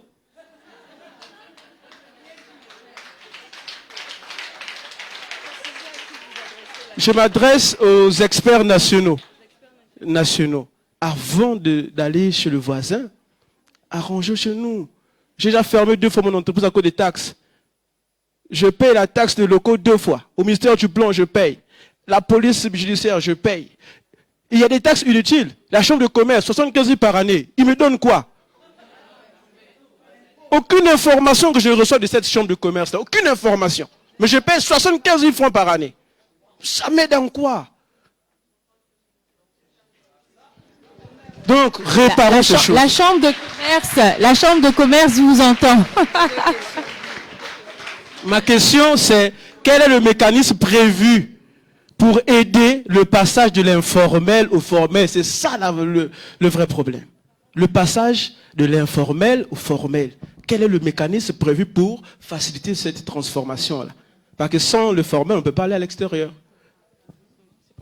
Je pense que c'est pour ça qu'on parlait des programmes. Exactement. Et que la question sur les programmes de la ZELCAF, madame, je sais que vous avez une question. Là, on était déjà à 2 questions, madame. Allez-y, je vous en prie. Procédure, vous avez dit 2 questions. Allez-y, je prends 2 questions à la fois. Vous pouvez répondre déjà à la première question. Alors, je vais commencer par le monsieur. Je comprends totalement ce que vous dites, ce que vous subissez, parce que c'est ce que tous les Congolais, en fait, subissent. Hein? Donc, vous dites que les produits qui viennent de l'extérieur sont beaucoup moins chers, contrairement aux produits locaux. Quelle est la difficulté des produits locaux? Les producteurs locaux, je parlais tout à l'heure d'une question, d'un problème d'approvisionnement. Ils ont, si vous avez des matières premières ou des produits, des matières premières dont vous avez besoin pour la composition de votre produit, qui viennent par le port de Brazzaville, le temps qu'on l'achemine jusqu'à Brazzaville, vous avez non seulement des barrières douanières, mais vous avez également des barrières non tarifaires. Quand je dis barrières non tarifaires, qu'est-ce que vous avez? Vous avez le péage. Le long de la route, vous avez des policiers qui demandent indûment de l'argent. Donc ça a des frais en plus. Donc ce qui fait que quand le produit arrive à Brazzaville, que va faire le commerçant? Il va vendre à 100 francs au même prix que le produit qui vient de l'extérieur, où il va se faire quand même une marge parce qu'il aura dépensé un peu plus. Donc c'est pour ça que le gouvernement se bat pour éradiquer toutes ces différentes barrières, parce que le gouvernement en est conscient, l'État congolais en est conscient. Vous avez parlé tout à l'heure des taxes que vous payez énormément. Effectivement, c'est incompréhensible pour un petit entrepreneur de payer tout ça de taxes, des fois au-delà de votre chiffre d'affaires. Il y a eu un arrêté, parce qu'on parlait tout à l'heure d'information. Je vous disais, vous ne pouvez pas toujours attendre que ce soit le gouvernement ou l'État qui vous donne des informations. Vous êtes des entrepreneurs. Vous devez faire des recherches. Vous devez vous documenter. Vous devez communiquer entre vous. Pour les entrepreneurs qui n'ont pas entendu parler de la ZECAF a été quand même signée depuis 2018. Ça veut dire que sur les journaux télévisés, que ce soit Télé Congo, que ce soit TV5, que ce soit les chaînes internationales, on en a parlé. Ça veut dire que rien que là, vous n'avez pas suivi. Au niveau national, vous communiquez pas entre vous. Il y a des groupes d'entrepreneurs, de femmes entrepreneurs. Des fois, je suis surprise de voir les informations qu'elles ont sur la ZECAF, sur des réunions, sur des rencontres. Donc, vous devez vous battre pour avoir l'information. Vous tapez. Maintenant, on a des moteurs de recherche. Google. Que se passe-t-il au niveau de la scène africaine, au niveau de la scène internationale pour les commerçants? Et là, vous allez voir, on va vous proposer un certain nombre de choses. Donc, vous devez être également curieux pour aller à la recherche de l'information. Le gouvernement ne peut pas tout faire. Le gouvernement va essayer de mettre en place un climat favorable pour que vous puissiez vous développer. C'est pour ça qu'il y a un texte qui a été pris pour supprimer un certain nombre de taxes. Mais il y a encore des agents qui bénéficient, qui profitent de l'ignorance des commerçants pour vous faire payer certaines taxes. Mais comme vous ignorez ce que le gouvernement a décidé, eh ben vous allez payer les taxes, vous négociez. Parce que certains agents n'ont pas à recevoir ces taxes en main propre, mais souvent ils les reçoivent. Mais est-ce que vous êtes sûr que ça arrive à la caisse de l'État? On n'est pas sûr. Donc, à vous de vous outiller, de vous rapprocher des ministères. Vous allez au ministère. Ah oui, moi, le ministère de l'Industrie, on m'a demandé de payer telle taxe. Vous vous rapprochez du ministère de l'Industrie pour savoir si cette taxe, elle est normale, si c'est correct. Et là, ils vont mener des enquêtes. Et vous verrez que vous n'aurez peut-être pas de taxe à payer ou la taxe sera amoindrie. Donc, vous devez également faire des efforts pour aller à la quête de l'information. Est-ce que cette information est vraie? Est-ce que nous, dans le cadre, par exemple, du commerce, on a eu des fois des entreprises qui se sont rapprochées de nous, mais moi, j'ai eu un contrôle. Voilà le document. Déjà, quand je regarde le document est écrit à la main. Bon, attendez, l'administration fonctionne avec des documents écrits à la main. Donc, du coup, si cette personne n'était pas venue nous voir, on n'aurait pas su. On n'aurait pas su. Et donc, du coup, comme c'est signé avec numéro de téléphone, on a le nom de l'agent. Et nous, on se rapproche de la direction générale pour dire, bah, écoutez, cet agent est en train de passer de commerce en commerce. Et l'agent a été sanctionné. Donc, vous avez également un effort. Quand vous avez ce genre de documents, rapprochez-vous des services. Les ministères sont ouverts. Les ministères sont ouverts pour avoir l'information. Alors, donc, j'ai parlé un peu... La deuxième question. Voilà, la deuxième question, c'était... je vais prendre les 3 dernières. Donc, de la les entrepreneurs congolais, ils ont un problème de packaging. Nous, au Congo, on n'a pas, par exemple, de verrerie. Donc, si vous avez besoin de faire du jus de tondolo, des bouteilles en verre, vous êtes obligé d'aller les chercher à Kinshasa ou d'aller les chercher ailleurs. Mais forcément, vous êtes sûr que le prix du produit sera le même qu'un produit qui vient de l'extérieur. Voilà. Nous n'avons pas d'usine, nous n'avons pas de verrerie, nous n'avons pas d'usine de transformation locale. C'est pour ça qu'avec la ZLECAf, les industries, je vais pas dire vont venir, sinon le monsieur va me faire encore la remarque. Il y aura des industries qui vont naître au niveau du Congo. Mais ça va réduire symboliquement le coût des produits. À l'époque, nous avions une usine qui fabriquait des pagnes. Les imprécaux, je crois que madame la secrétaire... Comment? Oui, mais ils auraient pu s'améliorer. C'était un début. Au moins, on avait une usine qui fabriquait. Et du coup, le pagne était moins cher. Maintenant, vous êtes obligés... Le commerçant achète au Bénin ou au Togo et le ramène ici. Forcément, le prix est cher. D'où la nécessité d'avoir des usines, des industries sur place. Je pense que j'ai répondu... Je pense que M. Makani a un apport aussi, un élément de réponse pour les deux questions qui ont été posées. Oui, et je prendrai les 3 dernières questions juste après. Très rapidement, pour 2 raisons, je vais m'exprimer parce que c'est très intéressant. Mais je vous le disais tout à l'heure, et mon collègue de l'université, le docteur Goma, est en train de rigoler. Parce que je suis universitaire, j'ai également une obligation. Effectivement, les entrepreneurs ont une part de responsabilité. Parce que, comme je le disais, il faut être formé. Il faut être formé à chercher l'information. Comme disait madame la conseillère, vous pouvez, par exemple, tous les jeudis, sur le site du secrétaire général du gouvernement, gratuitement, il y a le journal officiel, donc vous avez tous les arrêtés qui sortent. Mais là aussi, on ne peut pas dédouaner l'État de sa responsabilité. Je pense que si les produits locaux sont plus chers, parce que derrière, nous ne faisons pas les efforts en tant qu'entrepreneurs, mais je le disais tout à l'heure, il y a aussi des pesanteurs structurelles. Lorsque vous êtes entrepreneur et que vous fabriquez du jus de fruits de façon permanente, ou vous êtes une boucherie, par exemple, de quartier, et que vous avez l'électricité à 130 volts de 9h à 18h, c'est un groupe électrogène qui va tourner, mais forcément, la cuisse de poulet, vous ne la vendez plus à 800 francs. Elle coûte beaucoup plus cher. Donc, là aussi, il y a... si les produits sont plus chers, c'est peut-être parce que nous n'avons pas les bonnes méthodes de production, mais il faut dire que l'État ne facilite pas, ne favorise pas la compétitivité des entreprises congolaises. Donc je tenais quand même à le préciser. Il y a 2 éléments. Nous prenons un peu de temps pour ceux qui voudraient partir, et je sais que vous habitez loin pour certains. Nous prenons un peu de temps pour ces questions qui sont essentielles. Voyez, le monsieur, ce qu'il a vécu, ça aurait pu lui coûter son business. Et ce business-là sert certainement à nourrir sa famille. Donc on prend le temps de répondre à ces questions qui sont très importantes pour vous. On a besoin de vos business, c'est vous qui faites tourner l'économie. Donc s'il vous plaît, rester avec nous encore un moment parce qu'il y a certainement quelque chose que vous allez ramener avec vous dans votre business pour vous aider à justement rentrer dans la réalité qu'est la ZLECAf, parce que c'est une réalité. Je prends les 3 dernières questions et on va y aller très vite avec madame. Bonjour à tous, je m'appelle Asitouni Monga, je suis entrepreneur. J'ai une suggestion et une question. La suggestion est celle-ci. Moi, je vous ai compris par rapport à tout ce que vous avez dit concernant la ZLECAf, parce que je suis un peu instruite. Mais la plupart des commerçants, la plupart ne comprennent pas tout ce que vous venez de dire. Donc, est-ce que la ZLECAf peut prévoir, peut-être en une page, les propos essentiels que nous devons connaître concernant les tarifs, concernant ce que nous devons faire, les conditions qu'il faut pour que nos produits puissent traverser les frontières. Et ma question est celle-ci. Madame nous a parlé des certificats d'origine. Est-ce que ici au Congo, elle peut nous donner l'adresse où on peut aller prendre nos certificats prévus par la ZLECAf? Merci.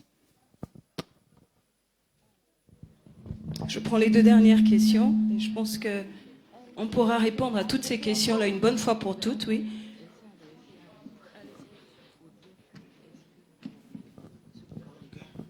Merci beaucoup. C'est M. Kiang Galimouni, promoteur de Cleaning Garden Service. Nous évoluons le secteur agricole. Je rejoins mon frère et le frère aussi qui a posé les questions. C'est dans l'informel. Quitter l'informel à être formel. Je pense que vous avez parlé tout de suite en ce qui concerne, comment dirais-je, vous avez parlé quelque chose là. Bon, ok, ça va venir.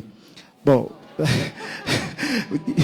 ok, moi le problème c'est comment la ZLECAf arrive, comment pouvons-nous compétir au moment où l'économie congolaise a plus de 84% dans l'économie informelle. Notre économie est dans l'informel. C'est le secteur informel qui génère plus d'argent au Congo que le secteur formel. L'autre question, c'est beaucoup de nos PME demeurent encore dans l'informel. Je pense que mon frère a posé une question, mais je pense qu'il n'y a pas encore une réponse là-dessus. Parce qu'il a parlé de l'informel à l'informel. Parce que pour affronter la ZLECAf, nous devons nous préparer, nous les petites et moyennes entreprises, à être formels. On ne peut pas rester dans l'informel. Parce que l'informel, comment on peut compétir avec les autres? Il y a une grande concurrence qui arrive. Sans ça, nous serons envahis, nous serons écrasés par les autres. Merci beaucoup. La dernière question. Merci beaucoup. Je suis René Diane, responsable de la structure Koudia. Nous faisons dans la restauration et aussi l'agroalimentaire. Nous sommes situés à Djata et ça fait 8 ans qu'on se bat à garder debout cette structure. Et je remercie les autres qui ont déjà dévancé pour les questions d'électricité. Je prends un exemple, par exemple, rien qu'au restaurant. Il arrive des mois où on paye 90 000 francs que pour l'électricité. Imaginez les locaux, on les paie à combien? Il y a des collaborateurs qui sont là. Et parfois, vous vous retrouvez avec le maximum de charges. La famille sait que vous entreprenez. Et à la fin, vous n'avez rien. Et vous avez beaucoup de jours de pleurs. Et l'autre situation qui nous tue, c'est les taxes. Elles sont assez éparpillées. Il y a la mairie, il y a le domaine public, il y a les impôts tels que dites, il y a les services d'hygiène qui passent, il y a tout le monde qui passe. Et après, un moment, c'est trop. La suggestion ou la proposition, nous sommes en bongi des entrepreneurs. Et je crois que c'est très important que nous qui touchons du doigt la réalité, patientez s'il vous plaît, que vraiment qu'on puisse exposer cette difficulté. Si pour nous qui sommes très petites entreprises, vous voyez, on a commencé depuis 2015, que restaurant. Aujourd'hui, on est aussi dans l'agroalimentaire. Mais pourquoi ne pas prévoir pour nous les petites structures? Aujourd'hui, il y a des jours, quand ils arrivent, madame, oui, je prends un exemple d'un jour où la mairie a fermé le restaurant, ensuite ils sont venus pour la taxe immobilière, ils ont tout fermé, les chaises sont restées dehors. J'ai dit aux collaborateurs, c'est une excellente journée. Ils m'ont regardé bizarrement. Mais je ne pouvais que dire que ça. Mais pourquoi ne pas prévoir pour nous des taxes regroupées, c'est-à-dire une taxe globale pour les petites et moyennes entreprises nous permettre d'avancer? Pourquoi ne pas prévoir pour nous, les petites et moyennes entreprises, essayer de voir quel sont le genre de forfait que vous pouvez faire pour nous concernant l'électricité? au lieu de payer parfois 90 000, je dis c'est plus que les locaux que nous utilisons pour le restaurant. Et il y a un autre mois où ça arrive à 100 et quelques mille, et c'est difficile. Mais non, pour les questions, je viens à la zone de livre-échange. Aujourd'hui, je suis touchée par le secteur de l'agroalimentaire. Alors, on va faire partir nos produits à l'extérieur, ou des produits vont venir de l'extérieur pour chez nous. Quelle est la norme qui s'applique sur ces produits que la ZLECAf a retenue? La deuxième question, c'est en termes de sécurité alimentaire. Est-ce qu'il y a un laboratoire qui a été prévu déjà, ou il y a quelque chose qui sera mis en place, que rien que la ZLECAf qui sera à la charge de la ZLECAf pour s'assurer de la qualité des produits qui entrent et qui sortent d'un pays à un autre? Et aussi, pour ce qui concerne la Commission nationale d'origine, est-ce que Madame la représentante, vous pouvez nous dire un peu plus ce qu'on doit retenir sur cette Commission nationale d'origine? Merci beaucoup. Voilà les 3 dernières questions auxquelles on va répondre rapidement. Je vois que c'est un sujet qui touche. Je connais Koudia. J'ai entendu parler de Koudia. Cette dame, elle se bat. J'ai même appelé. Et je ne savais pas que vous avez autant de problèmes parce que j'ai entendu parler de vos services. Et ce serait dommage qu'arrivé la ZLECAf, qu'on n'ait pas des entreprises comme elle, parce qu'on en a besoin dans les entreprises. Je vous donne le deuxième micro pour répondre rapidement à ces 3 différentes questions. Est-ce que finalement la ZLECAf va apporter des solutions pour alléger toutes ces taxes-là pour tous ces entrepreneurs formels ou informels?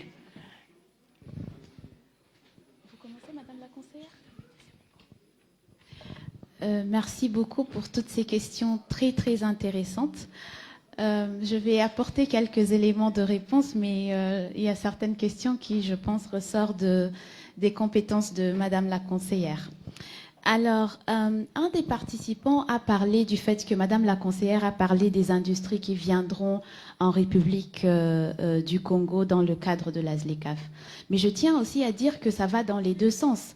De la même façon que des industries peuvent s'établir en République du Congo, vous avez également la possibilité de vous établir dans d'autres États parties de la ZLECAf.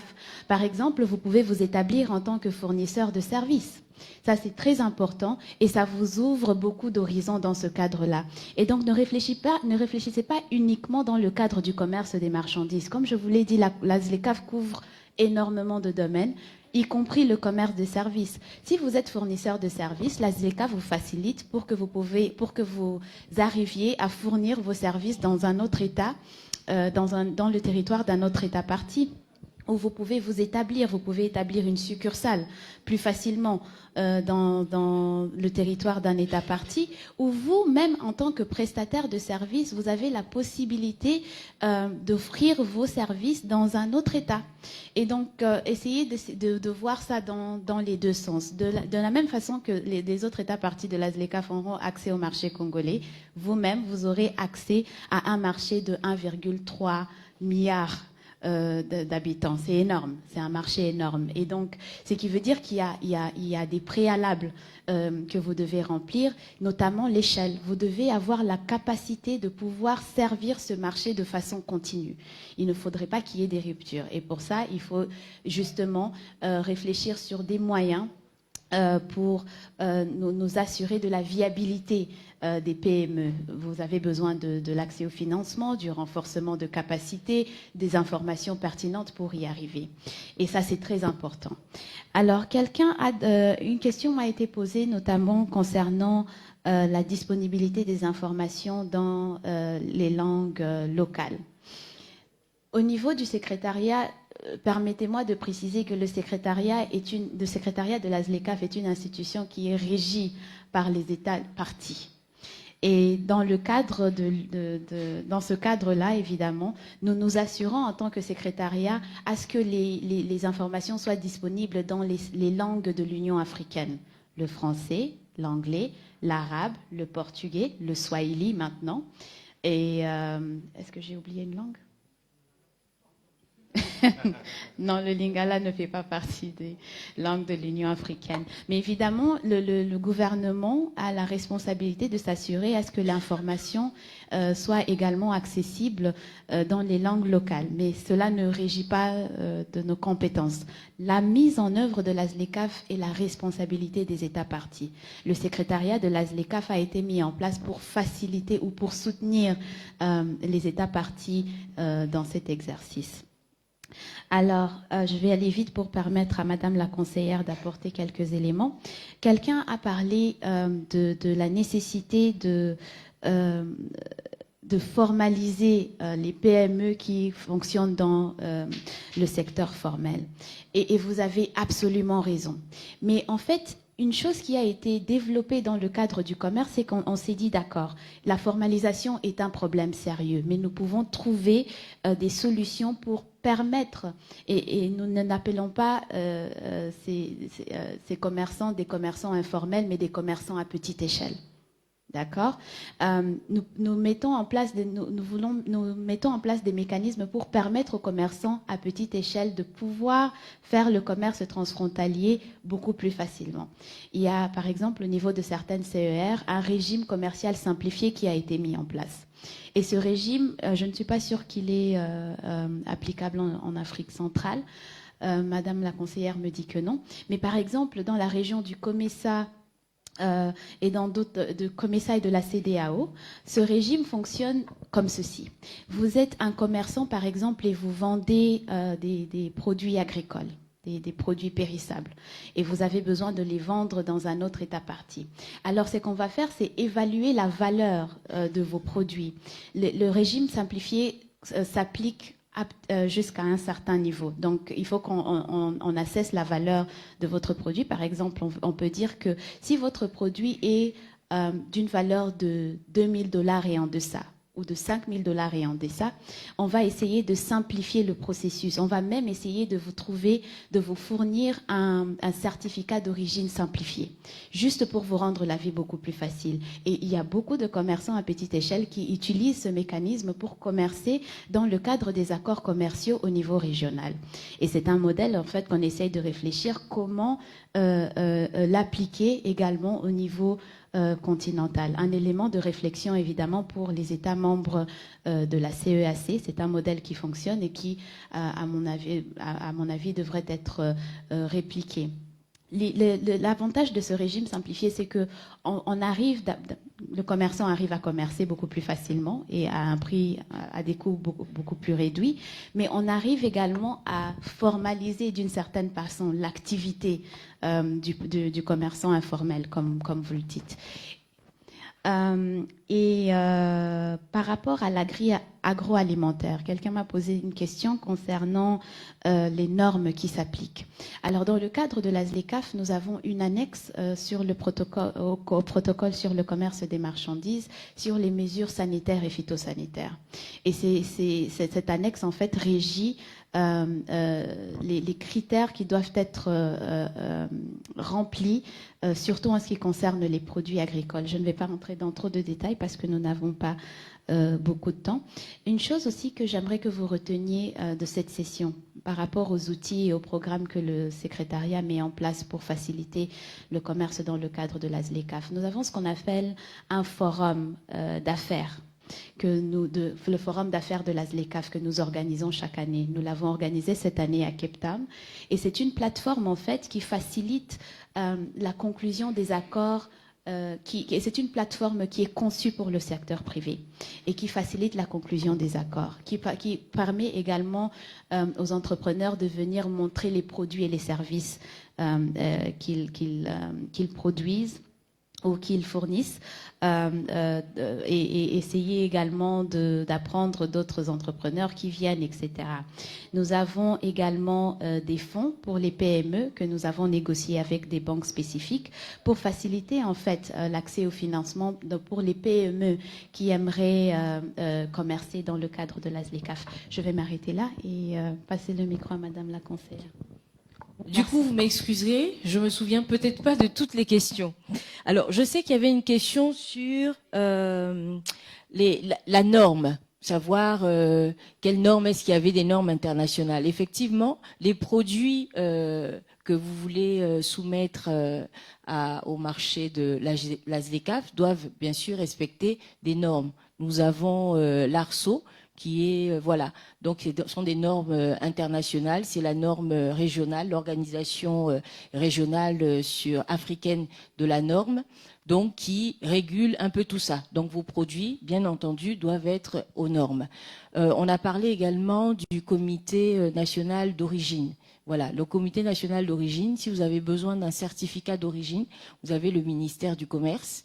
Donc, c'est au niveau du ministère du Commerce, la Direction générale du commerce extérieur, qui vous délivrera ce certificat après, bien entendu, avoir effectué des enquêtes.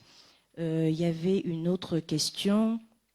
C'était les investisseurs qui viennent, mais ça, Madame a répondu. Effectivement, les Congolais également peuvent se retrouver, ailleurs. Je vous ai parlé tout à l'heure d'un investisseur congolais qui est dans le cacao dans le nord du pays. Et cet investisseur-là a déjà des connexions avec d'autres pays. Donc ce cacao-là, qui est produit au Congo, moulu au Congo, pourra être vendu à d'autres personnes. Donc il ne faut pas voir seulement la ZLECAf, il ne faut pas voir le Congo simplement comme un réceptacle, mais c'est l'occasion pour vous également d'aller vous implanter ailleurs. Voilà. Il y a eu un forum, je ne sais pas si vous avez suivi, il y a un forum international des femmes entreprenantes qui se tient actuellement à Kintélé depuis lundi. Il y a des entrepreneurs africaines, des femmes, qui sont venues et qui ont voulu également s'implanter déjà au niveau du Congo. Et donc ce matin, il y a eu des accords qui ont été signés, il y a eu des entreprises qui ont été créées parce que l'agence de formalisation des entreprises, la CPCE, avait donc un stand au niveau de ce forum, donc pour permettre la facilitation des formalités. Et je tiens également à préciser aux entrepreneurs que pour la création d'une entreprise, ce n'est plus aussi difficile qu'avant. C'est vrai qu'avant, ça demandait beaucoup d'argent, beaucoup de temps, mais maintenant, en 3 jours, vous pouvez créer une entreprise. Hein. Donc, ce sont des barrières qu'il faut commencer à éliminer. Donc, tout à l'heure, vous parlez des traductions en langue. Alors, au ministère du Commerce, les spots, les messages que nous faisons passer, en général, nous les traduisons également. Parce qu'il y a une frange de la population qui ne parle pas français. Donc, nous traduisons en lingala et en kituba, qui sont nos langues nationales. Et pour répondre à la question de Madame Guénouni, parce qu'on n'a pas répondu, je viens de m'en souvenir, effectivement, il n'y a pas que la télé, il y a également la radio.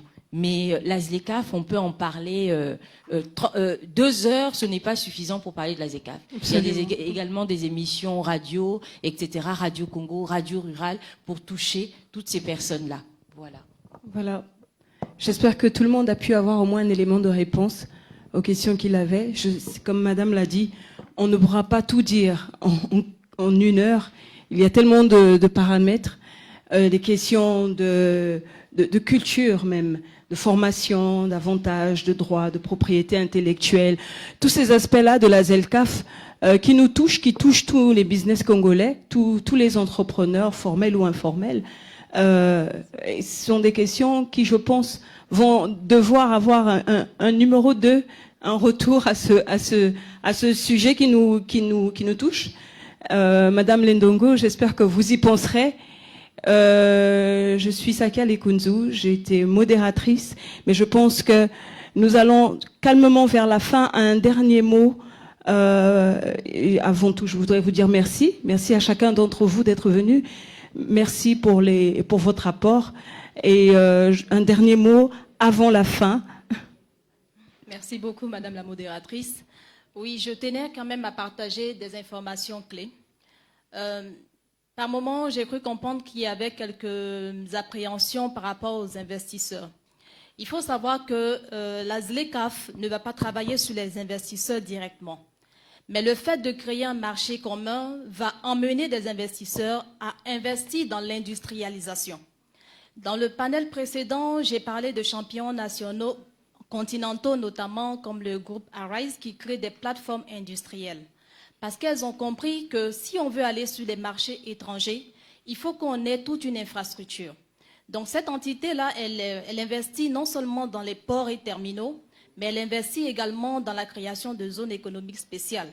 Elles en ont fait au Bénin, elles en ont fait au Togo, elles en ont fait au Gabon, et je sais qu'elles sont en train de s'étendre dans différents pays, et actuellement elles touchent 22 Congo pays. aussi. Au Congo également. Au Congo aussi. Voilà. Au Congo. Donc ce qu'il faut savoir, c'est que quand on parle de ZLECAf, le but c'est d'encourager les exportations. Parce que la création de richesse, c'est quand tu vends. Ce n'est pas quand tu te déplaces en tant qu'individu pour aller t'installer dans un autre pays. Il faut tout faire pour que la matière première que tu as sur ton sol puisse être transformée, donc avoir de la valeur pour s'exporter, pour être rentable. Voilà. Donc quand la ZLECAf va vraiment se mettre en plein régime, l'information que je voudrais partager, c'est qu'elle va créer des emplois. Tout à l'heure, je vous disais que c'est un outil de développement socio-économique. Donc, elle va réduire la pauvreté si on travaille davantage, on produit davantage, on vend davantage. Elle va aussi développer la création d'emplois. Donc, pour des personnes qui sont dans cette salle, peut-être en réorientation, ou bien au chômage, ou qui recherchent un emploi ou une formation spécifique, le domaine de la logistique est un secteur porteur. Le domaine de la chaîne d'approvisionnement est pourvoyeur d'emplois. Il ne faut pas perdre de vue cela et rester focalisé sur l'entrepreneuriat. Si l'entrepreneuriat ne vous réussit pas, vous avez d'autres pistes. Vous pouvez devenir salarié dans une entité plus importante qui, elle, contribue à cette ZLECAf. C'est un peu ce que je voulais partager avec vous et je vous remercie. Merci. Madame Sitou, un dernier mot, très rapidement. Alors, le dernier mot, c'est qu'il faut foncer. N'ayez pas peur. Aucune grande puissance économique ne s'est faite en 2 jours. L'Union européenne s'est constituée, ils ont commencé petit. Mais là, ils arrivent à échanger entre eux. Nous devons commencer à consommer ce que nous produisons. Pourquoi on va toujours prendre des produits? Je préfère un produit chinois, je préfère les pâtes d'Italie. Au Congo aussi, on peut faire des pâtes. Au Rwanda, on peut faire des pâtes. Il faut qu'on commence à consommer ce que nous produisons. Donc, je vous incite à vous mettre en réseau, je vous incite à vous informer, à rechercher les informations et à vous former, renforcer vos capacités. C'est important. Parce que la ZLECAf, c'est la compétitivité. Vous avez peur des produits qui vont arriver parce que vous n'êtes pas sûr de votre produit. Si vous travaillez la qualité de votre produit, vous serez fier de votre produit et vous n'aurez pas peur d'affronter la compétitivité. Vous allez justement lui demander d'arriver au plus vite. Madame Mungong, allez-y, madame, un dernier mot. Juste pour remercier les organisateurs d'avoir convié le secrétariat de la ZLECAf à cet événement très important. Et merci à l'audience qui a posé des questions très pertinentes. J'aurais aimé vous donner beaucoup plus d'informations. Malheureusement, nous n'avions pas beaucoup de temps. Mais j'espère que j'ai pu vous édifier un peu plus sur ce qu'est la ZLECAf, ses objectifs et comment vous pouvez en tirer parti. Juste pour soutenir ce que Madame la conseillère vient de dire, c'est que vous êtes sans doute confronté à beaucoup de difficultés pour le moment, mais sachez qu'il y a des programmes, il y a des initiatives qui ont été mises en place justement pour vous soutenir, parce qu'on est conscient que les petites et moyennes entreprises ont besoin d'un peu plus de soutien pour pouvoir être compétitives. La ZLECAf n'a pas été créée pour les multinationales, elle a été créée pour les PME. Une chose que vous devez aussi comprendre, c'est que vous n'avez pas besoin de tout faire. Vous n'avez pas besoin de tout produire. Vous pouvez être un acteur dans une chaîne de valeur. Et dans ce cadre-là, vous participez également à la ZLECAf. Il y a plusieurs façons de faire. Je tiens à vous rassurer que le secrétariat de la ZLECAf continuera à soutenir les États parties, mais aussi à travailler avec les parties prenantes en ce qui concerne, pour nous assurer que la mise en œuvre de la ZLECAf est inclusive. Et les négociations du protocole sur les femmes et les jeunes dans le commerce est une expression en fait de ce besoin de rester inclusif, de nous assurer que les bénéfices de la ZLECAf sont répartis dans toutes les catégories de population et non pas seulement à une petite unité. Merci. Et nous arrivons à Monsieur Makani, le seul homme représentant de la masculinité positive. Si on peut applaudir pour lui, la tenue bon quand même avec toutes ces femmes. Monsieur Makani, un dernier mot. n'oubliez pas de nous parler de l'ESGAE qui soutient les entrepreneurs, qui donne des informations. S'il vous plaît, prenez contact. Financement. On parlait de manque de financement. Voyez monsieur à la fin, s'il vous plaît, monsieur Makani, c'est pour notre bien. Ils sont là pour nous. Je pense que là, monsieur Makani, votre dernier mot. Le dernier mot. Je remercie les organisateurs pour l'invitation. À l'endroit des entrepreneurs, c'est formez-vous, formons-nous pour être en mesure de diriger les entreprises demain dans un environnement qui sera extrêmement compétitif. Et puis à l'endroit des pouvoirs publics, je pense qu'il faut que nous ayons un réel débat, soit un débat parlementaire ou autre, mais le ministère du Commerce seul ne peut pas se débattre. Il faut avoir un vrai débat pour savoir ce que nous devons offrir à nos entreprises pour qu'elles soient compétitives.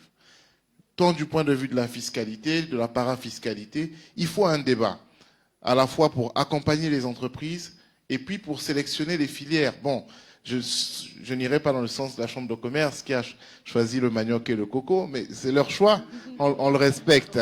C'est pour vous taquiner. Mais voilà. Exactement. Donc je pense qu'il faut qu'on ait un vrai débat pour offrir aux entreprises un cadre qui va les rendre plus fortes, plus performantes. Et puis, merci. Est-ce que vous êtes d'accord avec ça, l'audience? Est-ce que vous voudriez qu'on ait un vrai débat avec plus d'informations, un endroit où vous ressortez avec des adresses? C'est vrai que madame nous a promis le site où on peut trouver un peu plus d'informations et je pense qu'on a vraiment besoin de passer à la pratique même. Merci beaucoup. Et puis aux organisateurs, c'est une très belle initiative qu'il faut pérenniser. Je crois que c'est une maison qui est en train de s'élever, mais si vous l'arrêtez au niveau du chaînage, elle est inhabitable. Donc on attend la prochaine édition pour continuer à débattre sur les questions d'entrepreneuriat féminin et sur toutes les questions qui touchent au genre. Je vous remercie. Voilà. Nous sommes arrivés à la fin de notre discussion, de notre panel. Femmes entrepreneurs face aux enjeux et défis de la ZELCAF. J'espère de tout cœur que vous avez reçu au moins une information qui a pu vous aider, sinon d'avoir su c'est quoi la ZELCAF, pour ceux qui n'avaient jamais entendu parler de la ZELCAF. Je voudrais dire merci à madame Splendide Gavé et aussi à l'honorable Gavé, surtout, un très très très grand merci à la marraine de cet événement, que je vous prie d'applaudir encore une fois parce qu'elle a été très très attentive et très patiente. Je pense que nous aurons de très bons rapports et que les choses vont vraiment évoluer parce que j'ai vu votre attitude et je pense que vous n'allez pas rester tranquille sur ce sujet-là. Et c'est justement la raison pour laquelle on en parle. Merci à vous encore une fois. Je suis Sakia Lekundu et j'espère que j'aurai pu vous aider aujourd'hui encore à aller de l'avant sans avoir peur de la ZELCAF. Je suis entrepreneur comme vous, donc moi aussi j'ai eu ma part. Merci à vous. Au revoir.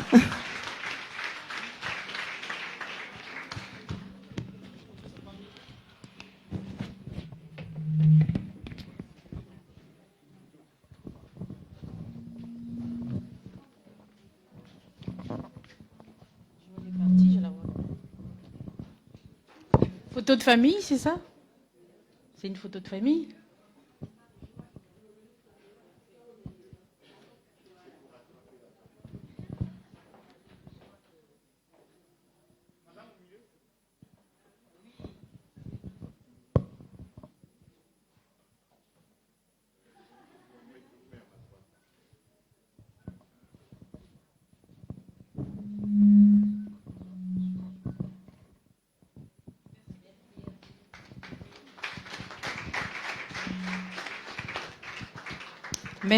Merci en tout cas pour ces échanges très riches. Merci Sakia, merci à tous les panélistes qui sont passés depuis ce matin. Merci à Joël, merci à tout le monde. Merci très chers participantes et participants. On avait un dernier panel qui devait clôturer la journée, mais on pense qu'on est tous fatigués parce que moi je le suis là déjà. On a préféré, vu tout ce qu'on a avalé depuis ce matin, je pense qu'on en a beaucoup eu. Ce quatrième panel, je pense qu'on n'en aura plus besoin. Donc on se donne rendez-vous pour demain, 8h30. 8h30 ou 8h 8h. 8h pour d'autres panels et d'autres initiatives qui nous attendent, à savoir les formations, les tables rondes, les ateliers et masterclass, et aussi un talk show qui réunira quelques profils assez intéressants que nous avons repérés tout le long de ces échanges. N'hésitez pas à y participer pour faire partie peut-être du décor ou poser des questions. Donc, pour lier l'utile à l'agréable, juste à la sortie, vous aurez un petit rafraîchissement. Et puis, les panélistes